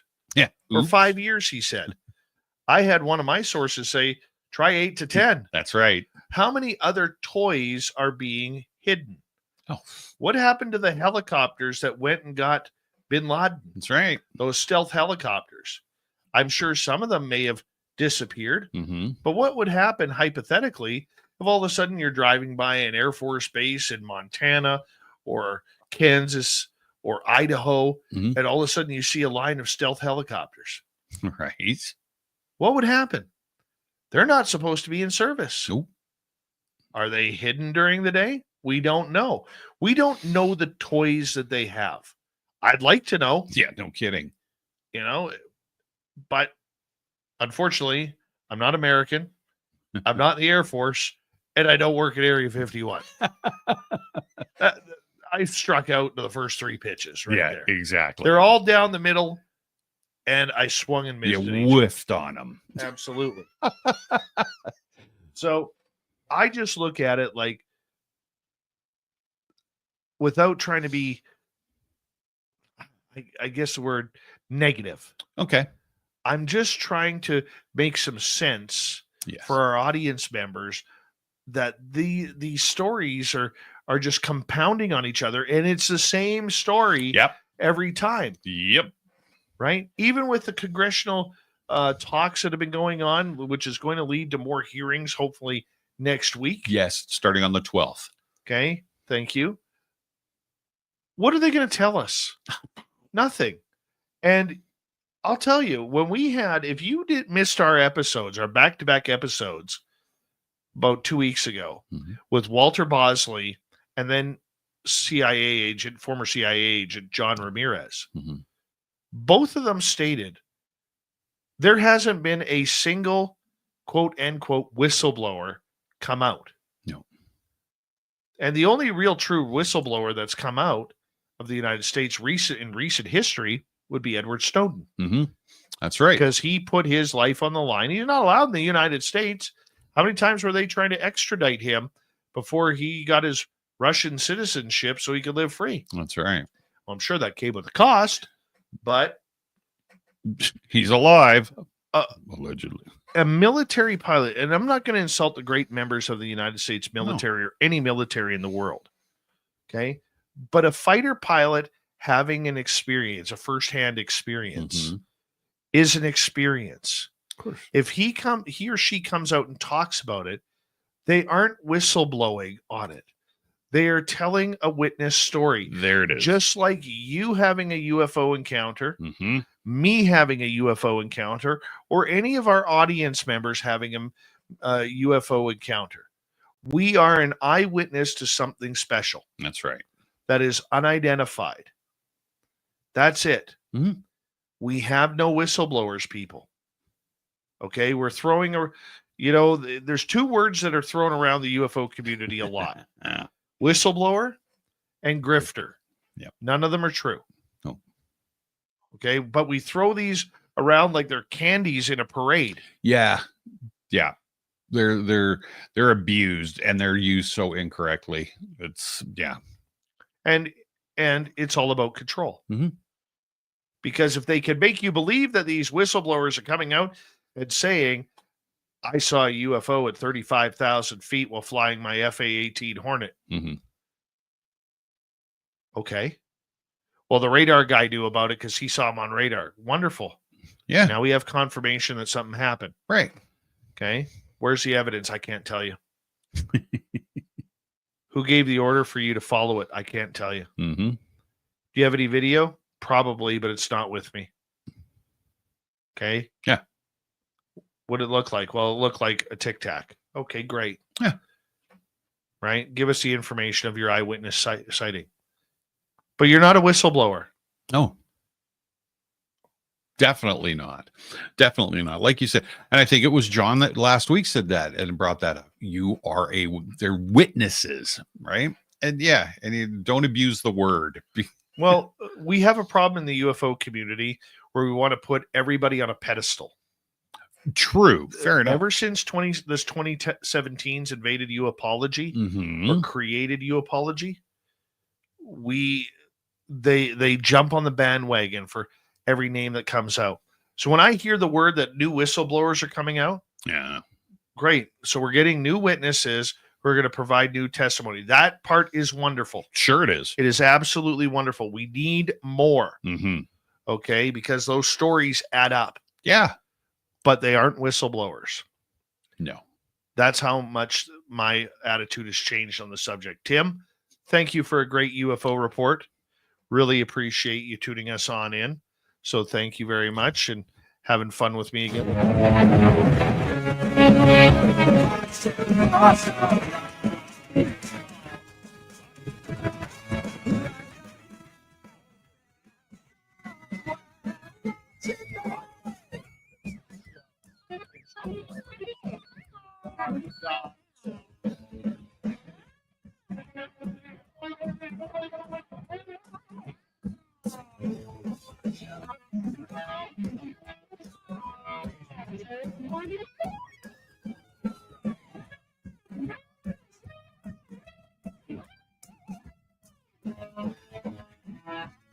I know you're out there somewhere. This is the totalitarian state. 1,000 eyes away for you to break. Day and night, don't make a mistake. We're watching.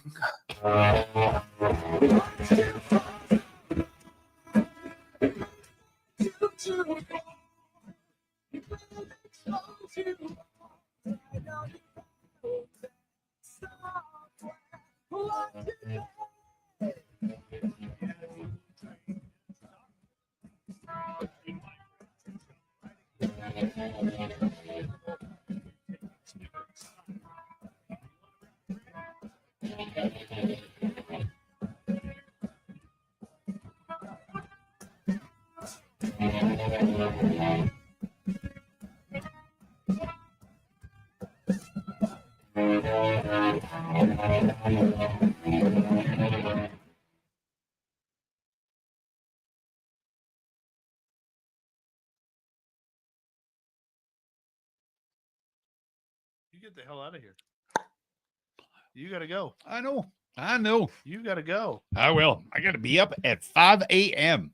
Oh, lovely. Was it ever good to be back in the saddle? It was. I loved it. It was great.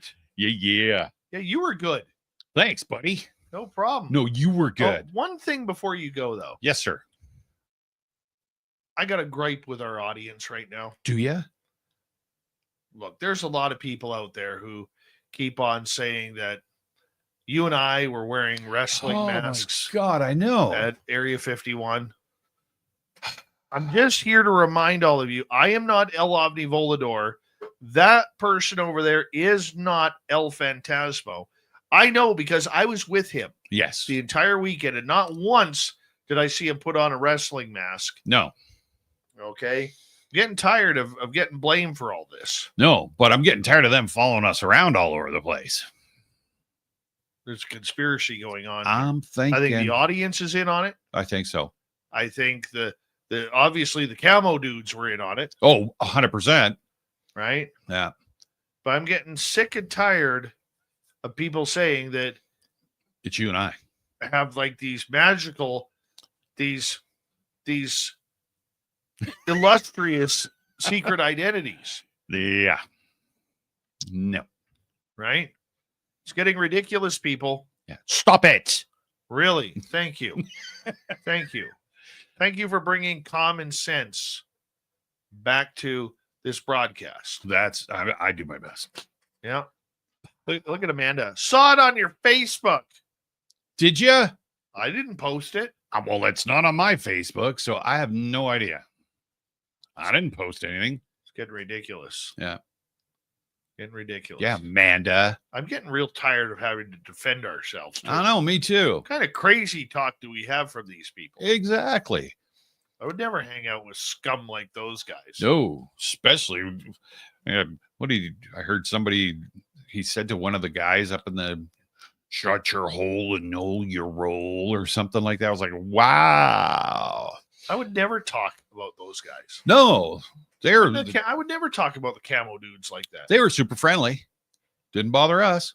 Didn't bother us. They at all. honked and waved and we waved back. They're pretty I wish nice. they honked at us. That would have been cool. That would have been really cool. That'd have been really cool. Definitely. I appreciate you helping clarify things like that. Not a problem, man. That's what I'm here for. Mm-hmm. We work as a team. See you tomorrow night. What's that? See you tomorrow night. You betcha. Hey, do me a favor. Yeah. Get the fuck out of here. Okay. Hey, have fun editing shits. Yes. Yes. I'll be thinking about you. Good night, everybody. We'll see you tomorrow night. Little Timmy James, everybody. He's got to get out of here. Oh my gosh. We still recording? Shit. Oh, sorry. Yeah, thanks, buddy. Appreciate you. Now get the hell out of here. brother. Take care. Drive safe, okay? You bet. Have a good night, That whole 3 miles could be dangerous with deer right now. guys. The deer. Yeah. Yeah. See you later. All right.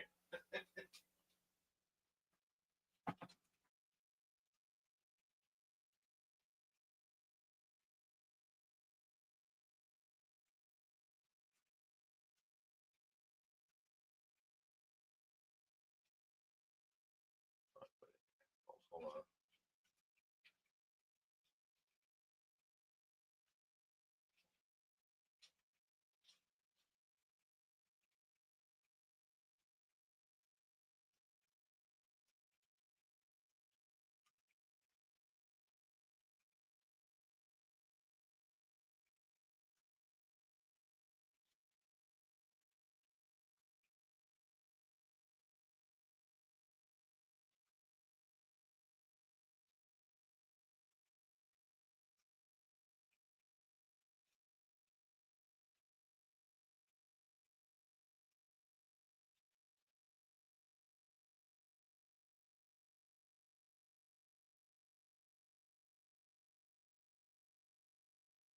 Can't believe you people sometimes.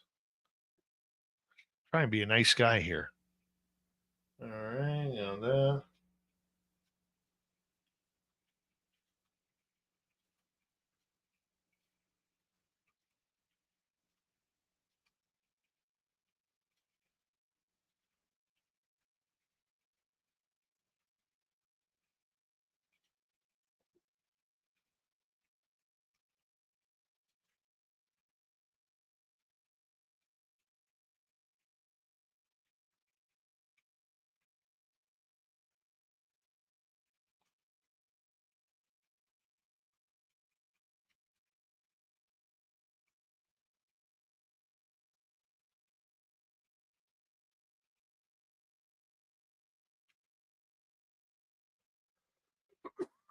That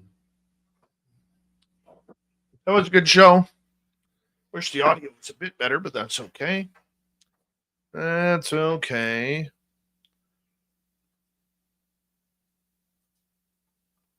All right.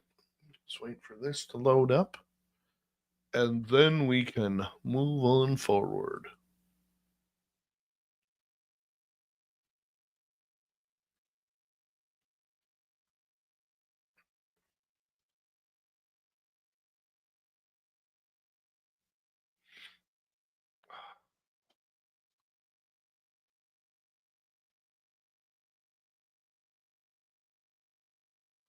Joe, if you get your towel back from Amanda, please return it to me because I lent that towel to you.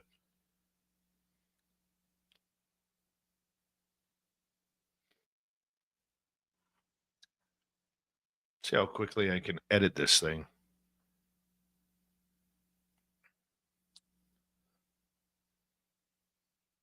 By the way, Susan, I read what you posted earlier. I didn't have a chance to say anything at the time, but much love and prayers to you for healing, my friend. You are one of the genuine ones who've been here a long time, and we're going to send you some love and healing, okay? You got this. Guaranteed. You got this. You do. And everybody should join in. I hate those no-see-ums. They haven't sprouted up here yet. They usually come out here in summer. Those no-see-ums are a bunch of little bastards, those little no-see-um bugs. Or flies, whatever the hell they are. Hi, Sherry Diane Hernandez. Look at those lovely hearts she put up there. Just lovely, lovely hearts. She likes us. She really likes us. Even though I think those are for Susan.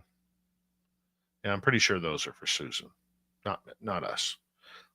Yeah.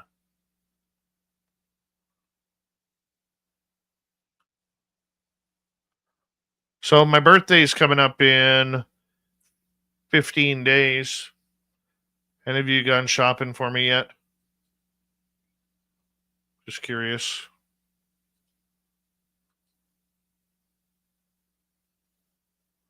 I don't want that one. Oh, I gotta go like this. I downloaded the wrong one. Look at that. Downloaded the wrong one.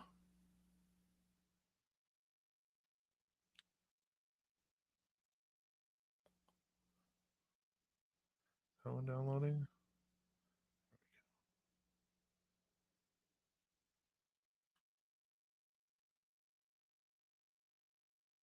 Bingo.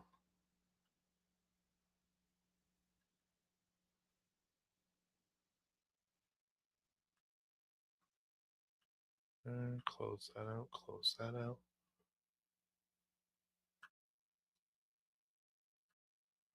Yeah.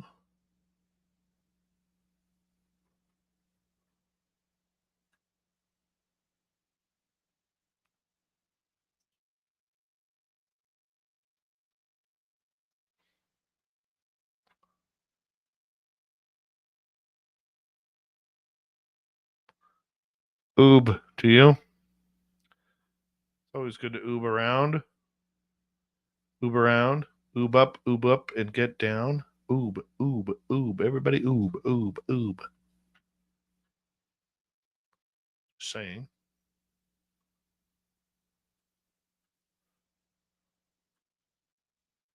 Amplify that.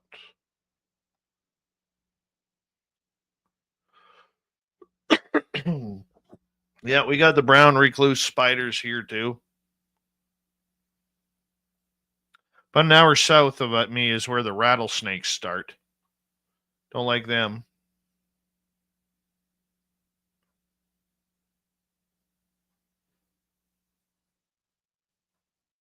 Copy.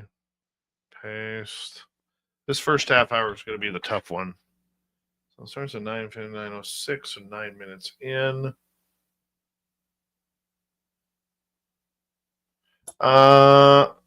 No, Rob is on that night. I will be doing my birthday show probably on the 22nd, which is coincidentally my dad's birthday. And I will get my birthday guest. Hopefully, I'll hear from him soon. It's always Grant Cameron. I know 5 minutes. No, 9 minutes. So should be starting around here. Born and raised in Mexico. She began praying all night. And me, as a good atheist that I was back then, I said, do all the praying you want, but we're going to euthanize her tomorrow. And so the next day, we woke up at 6 o'clock in the morning. As I told you earlier, early to bed, early to rise. And so we checked the dog out. She was still totally paralyzed. And so my wife then carried her down the stairs to see if she can go to the bathroom outside, because we didn't even know if she can go to the bathroom. And so I went back to sleep. And then within a minute, I heard my wife screaming. And it was Breggy, Breggy, Breggy. And me, I thought she had seen a cockroach or something like that. And so I totally ignored her. So she immediately went upstairs and hauled me out of bed to go downstairs with her. And then as we were going down the stairs, she disappeared right in front of me and the dog. And then immediately, my mind, my logic, my thinking, my rationality was taken over by this intelligence, which I will describe in a second.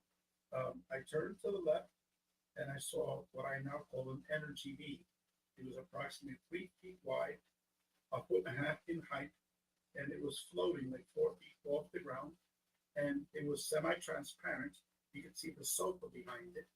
And it was numerous colors, like a desert mirage, the way it flickers. And that's what it looked like. And so I looked at that object. I waved my hand at it. And I said, this is bullshit. So Number one. I looked at, this is bullshit. This is what.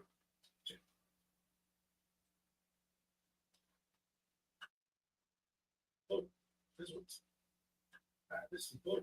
This is what you got me up for this crap. I'm going back to sleep. So Next one should be coming up. Okay. I have all these advanced degrees. I was an That attorney one. for the U.S. Department of Treasury for 25 years. Very logical person, and here I am. Didn't give a hell that my wife disappeared, the dog disappeared, but I'm watching this energy being. Totally dismissed it. So I turned around and I went to bed and I put my hands like this, looked straight up, and I was immediately knocked out. An hour later, when I woke up, it's about 7 o'clock. I then had my logic back. I had my mind back. And I was like, holy shit, what the hell just happened? Number two. Holy shit, what the hell? Shit, what the hell? Shit, shit, what?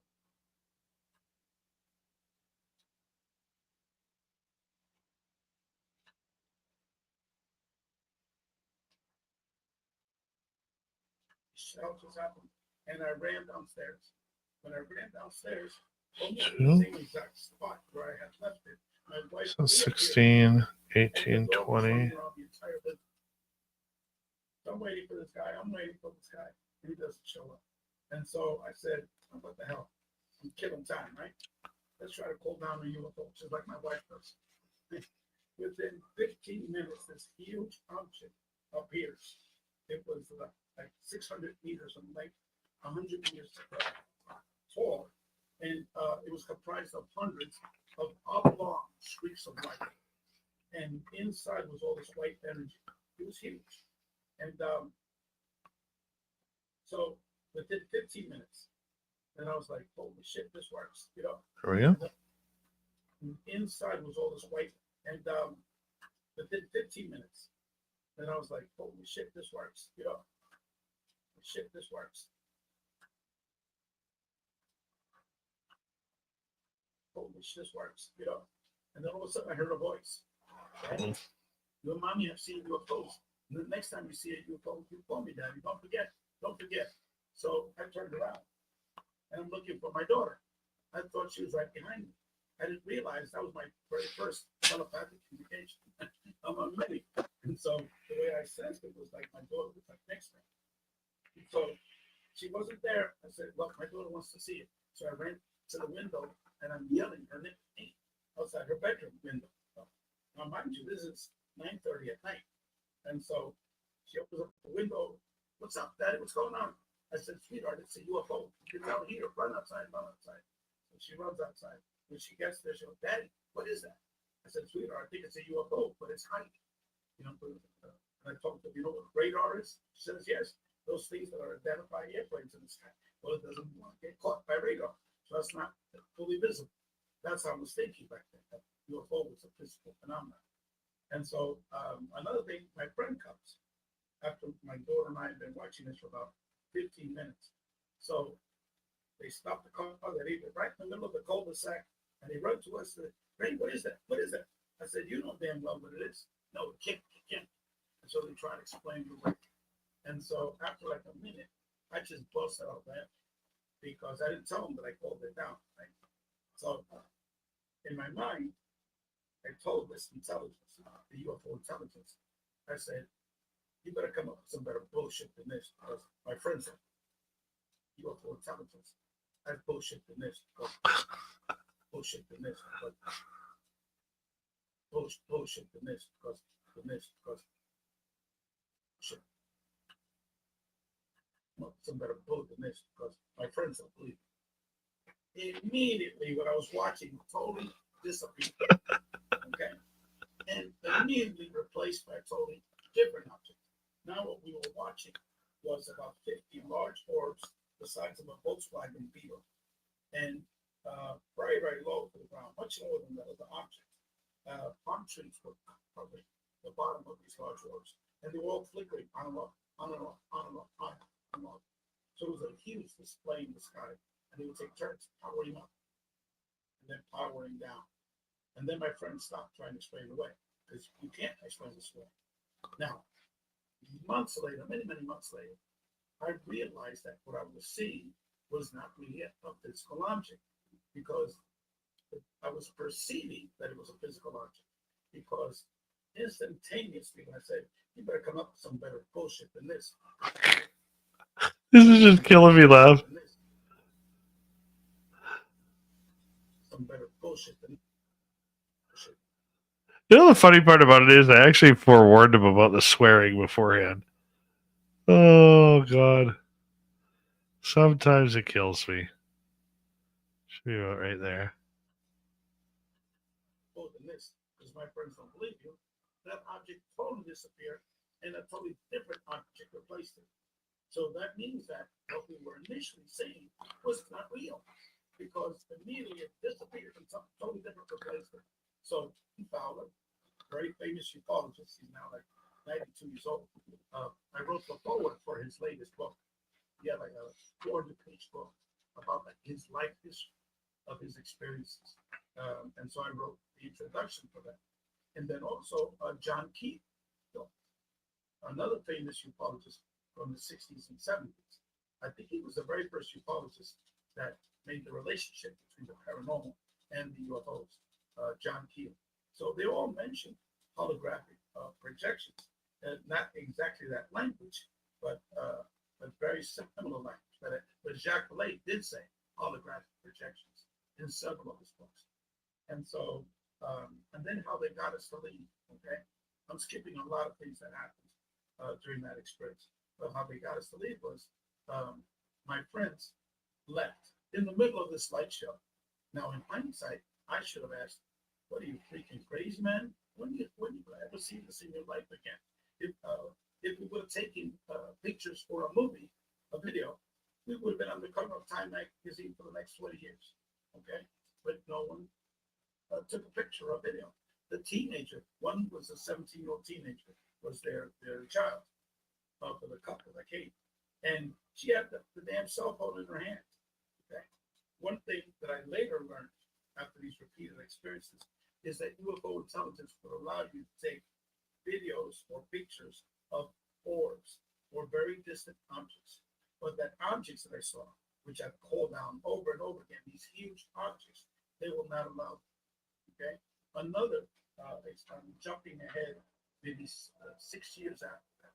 Okay? I was at the home of Mike Merkel, Princeton University graduate, the right man. Also an attorney in Florida. He has a monthly CP filing. Okay? We went there, it was 2018 in February. It was so damn cold. All the people went home. Okay. And I went to his lodging, to his house to go to sleep. And I brought some folks from Miami to go with us. So outside was just Mike and two of his friends. It was bitterly cold. So all of a sudden, at 12:30, I heard a voice. You need to go outside. You need to go outside. That happens to me all the time. Still to this day.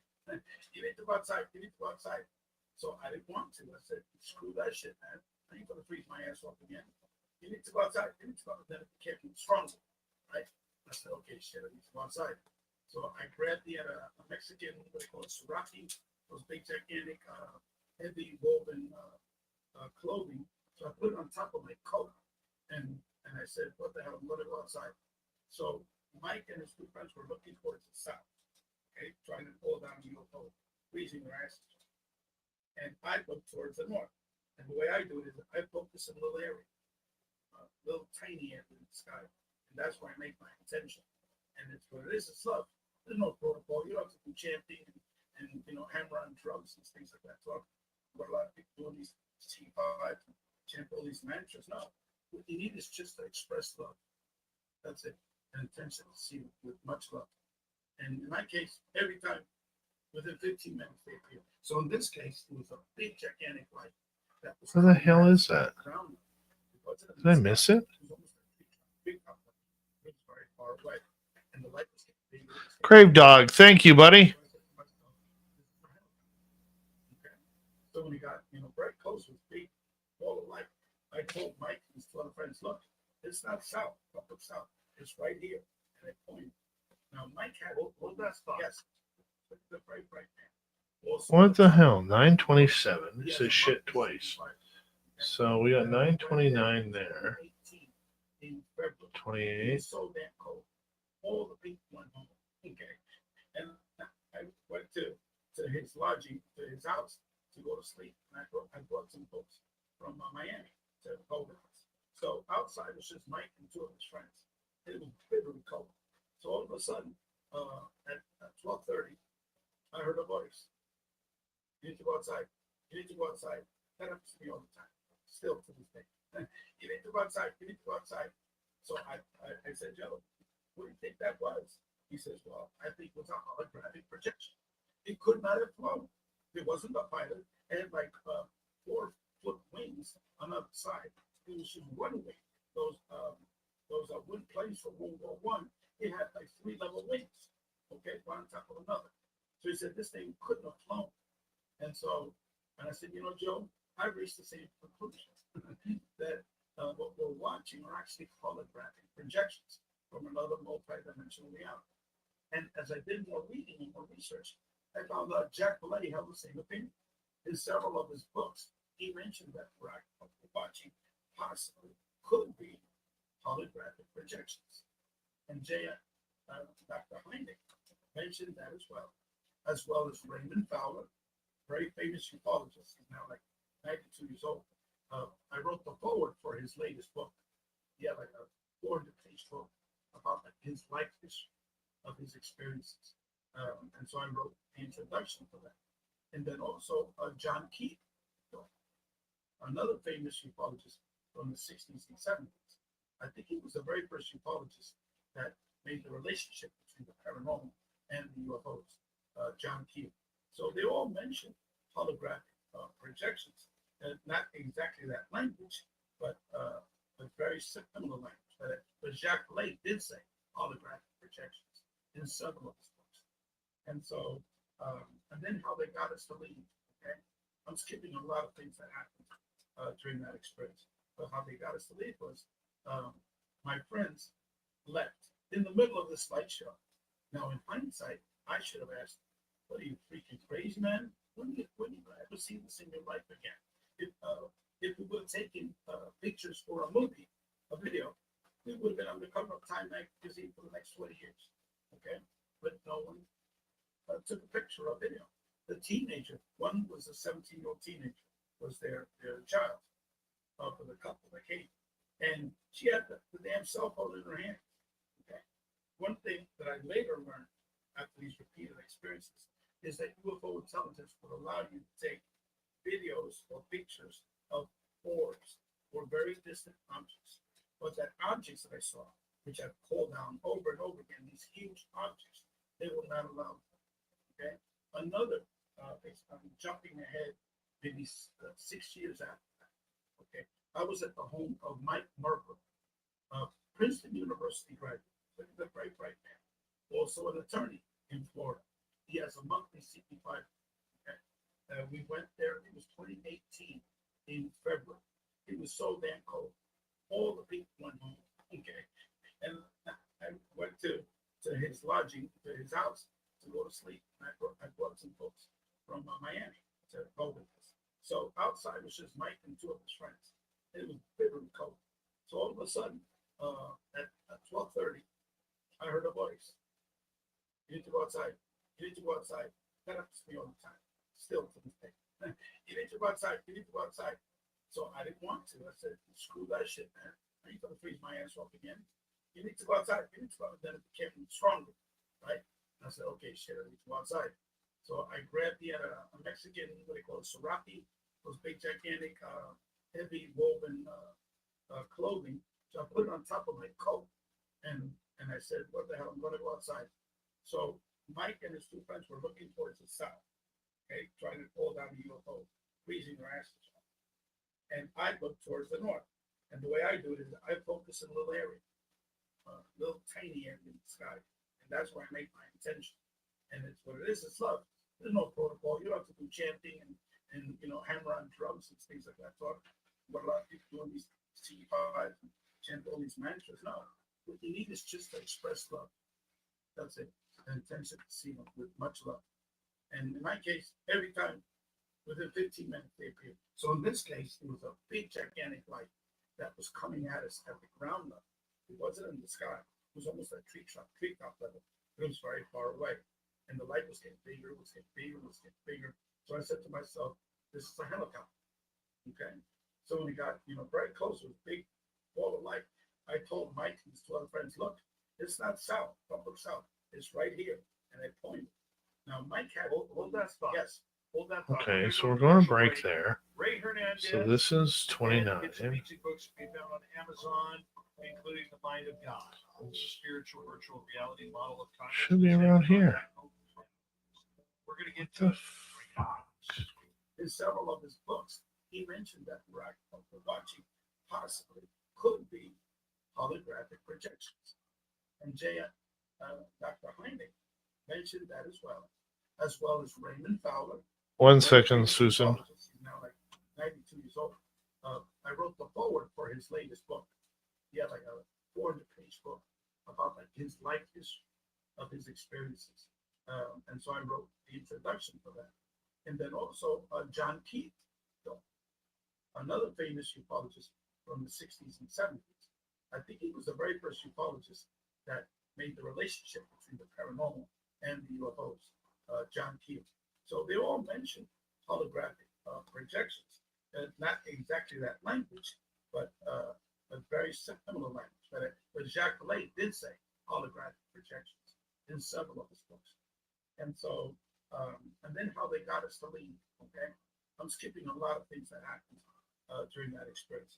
But how they got us to leave was my friends left in the middle of this light show. Now, in hindsight, I should have asked, what are you freaking crazy, man? When you ever see this in your life again? If we would have taken pictures for a movie, a video, we would have been on the cover. The picture, a video. The teenager, one was a 17-year-old teenager, was their child for the couple that came. And she had the damn cell phone in her hand. Okay.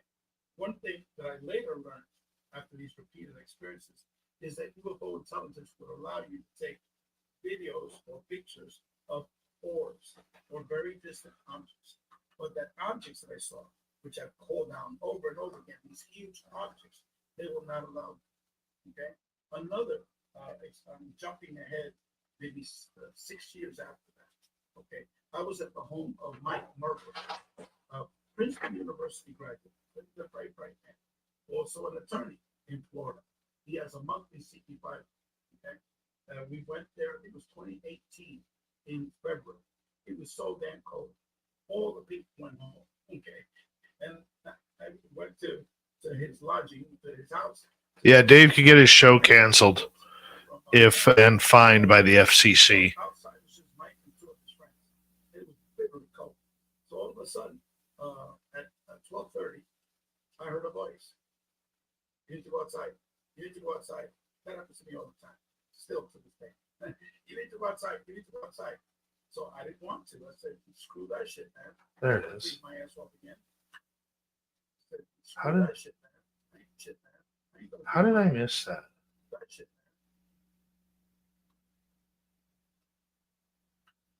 man. Okay, there's one.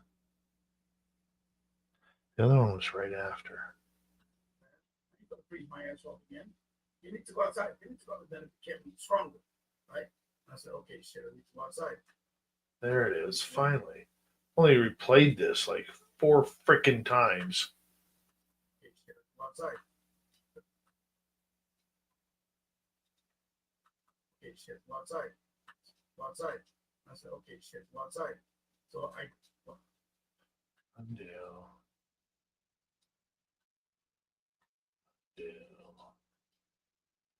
shit, I need to go outside. Okay, shit, I need to go outside.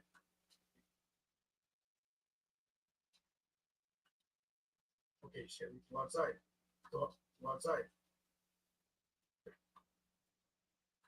Okay, shit, I need to go outside. So I grabbed Good enough. Mexican, Good enough. Got those two. Fine. Clothing.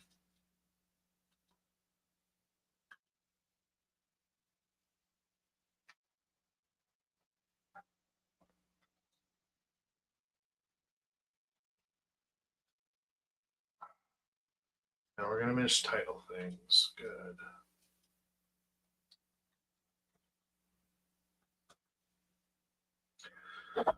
The note on the guitar is from Ethereal Aura, the night he said goodbye for dying via doctor-assisted unaliving.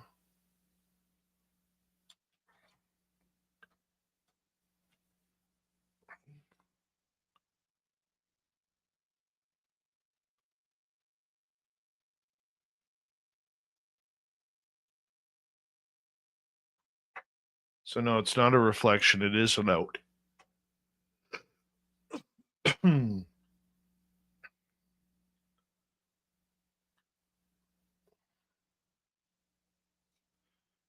is number 2.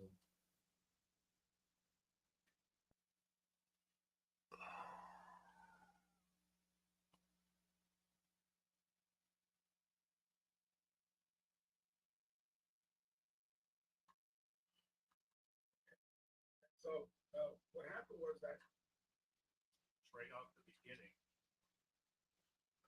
Yes. Okay, so this is at 9:55, 56, 35, 6, 26, 56. So they should be around. The Institute of Noetic Sciences, the world's lead academic research institute on the sci-fi. What was his love for this subject?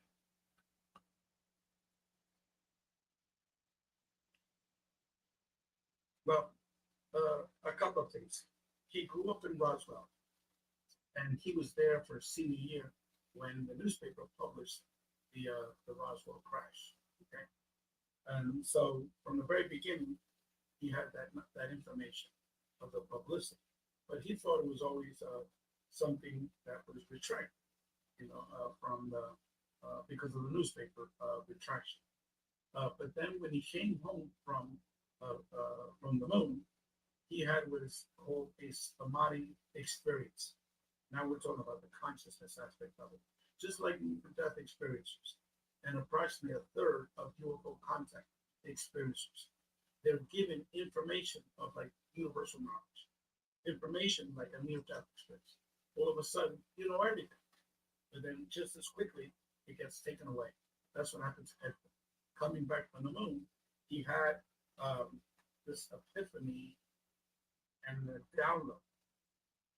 That's another way to explain it. A download of information that were all interconnected.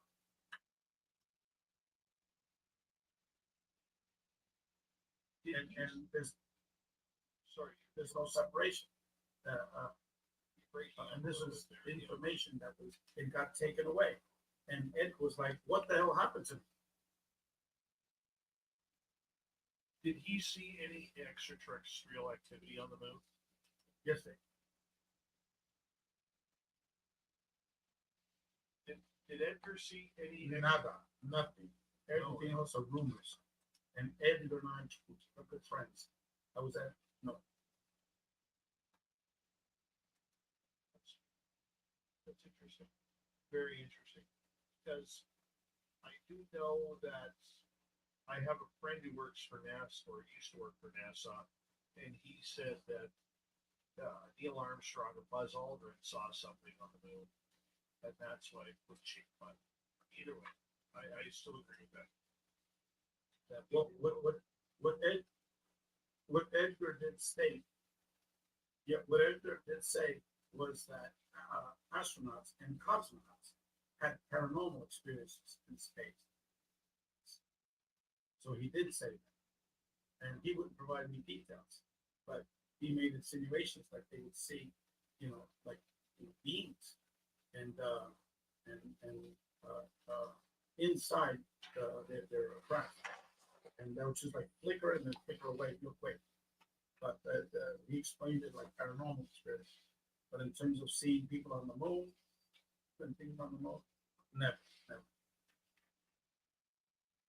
That had to be the most surreal experience watching.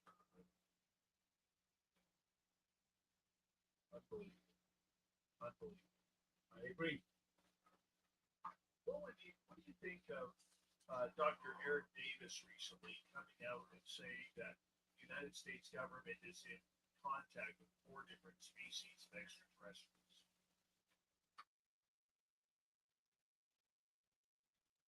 Just like most of these so-called whistleblowers, they're just spreading misinformation from third parties. You hear it from someone else, they hear it from someone else, they hear it from something else, then it becomes a fact. Just like the information that was told to what's his name, okay, to Tom DeLonge, for example. You hear third parties talking about the same thing, and so then it becomes like a fact. And so that's bullshit. That's bullshit.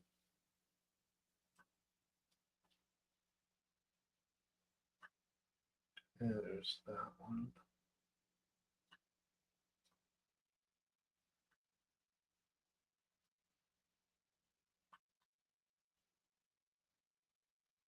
That's bullshit. I love it. Good. So you think that, for example, let me give it a little. we got 3 minutes to go. Let me give you a little side story here, okay? Real quick, okay?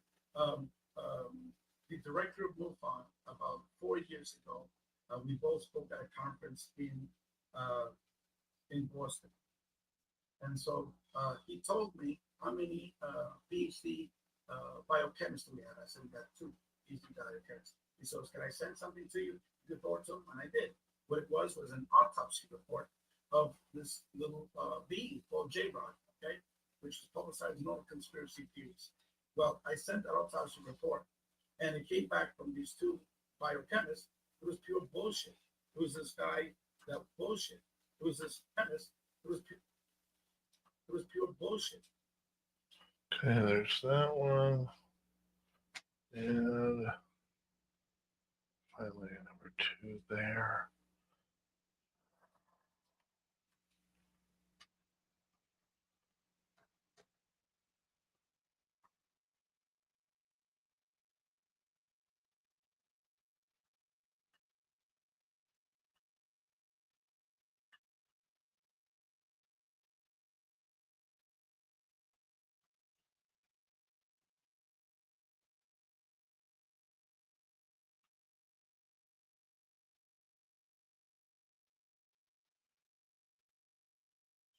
3 now.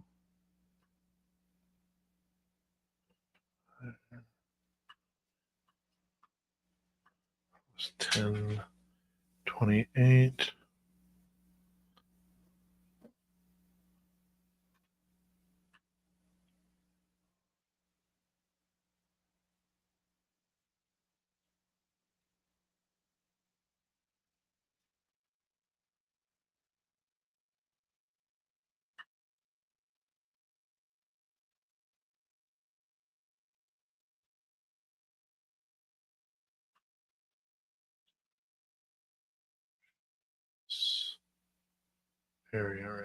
Here. All of the paranormal contact modalities, then go to our website, greaterreality.com, and you can download these books for free.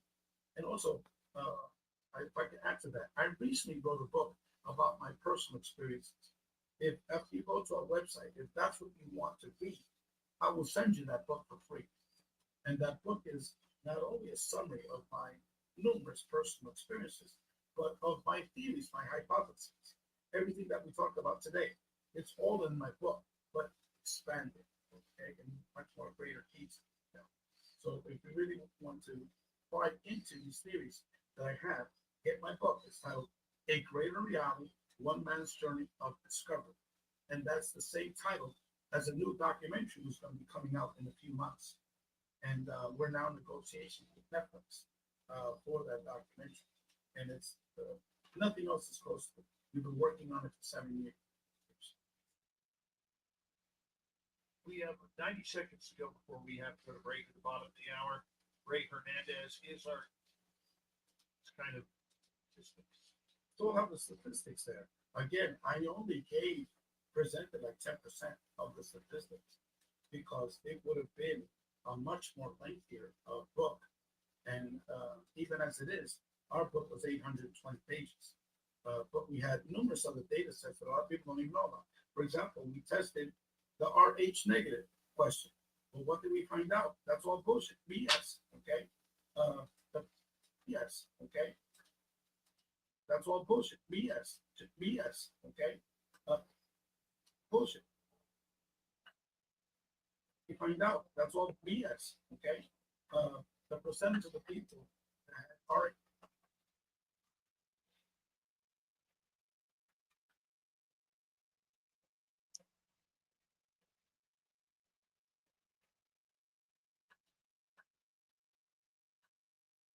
And he didn't swear the last half of the hour. The last half hour. Which is nice. All those, got that. And now we can roll. Gosh, I'm tired after this now. I'm normally up in bed by now. Copy. Paste.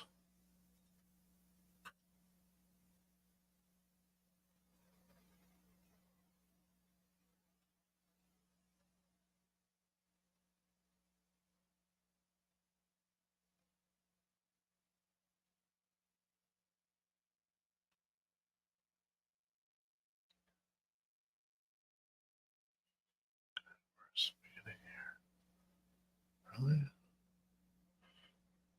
There. There. thank you. Great night. Bye-bye.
That took a while.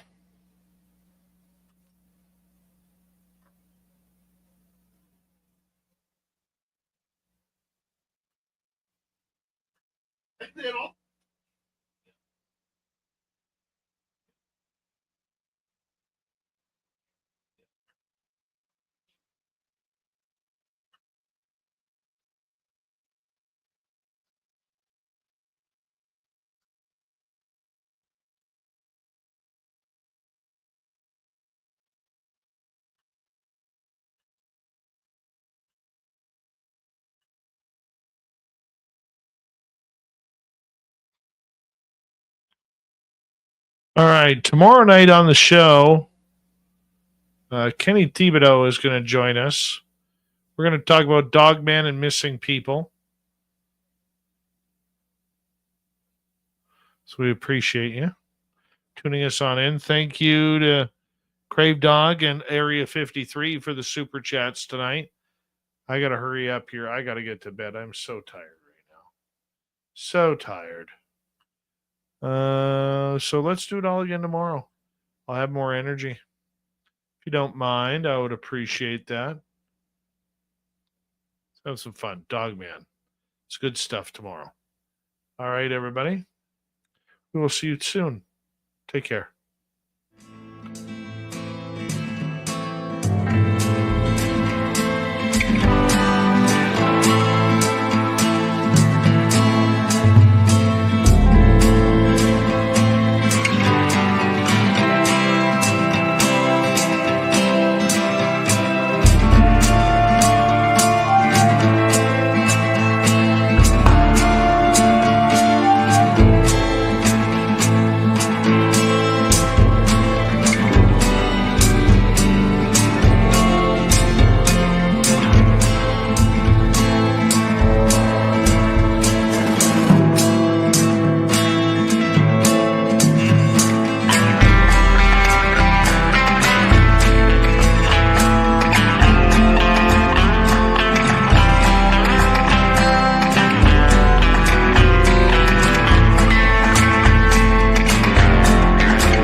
Stay healthy, my friend. You too. You need bail money, give me a call. Always, Dad. Take care. You too.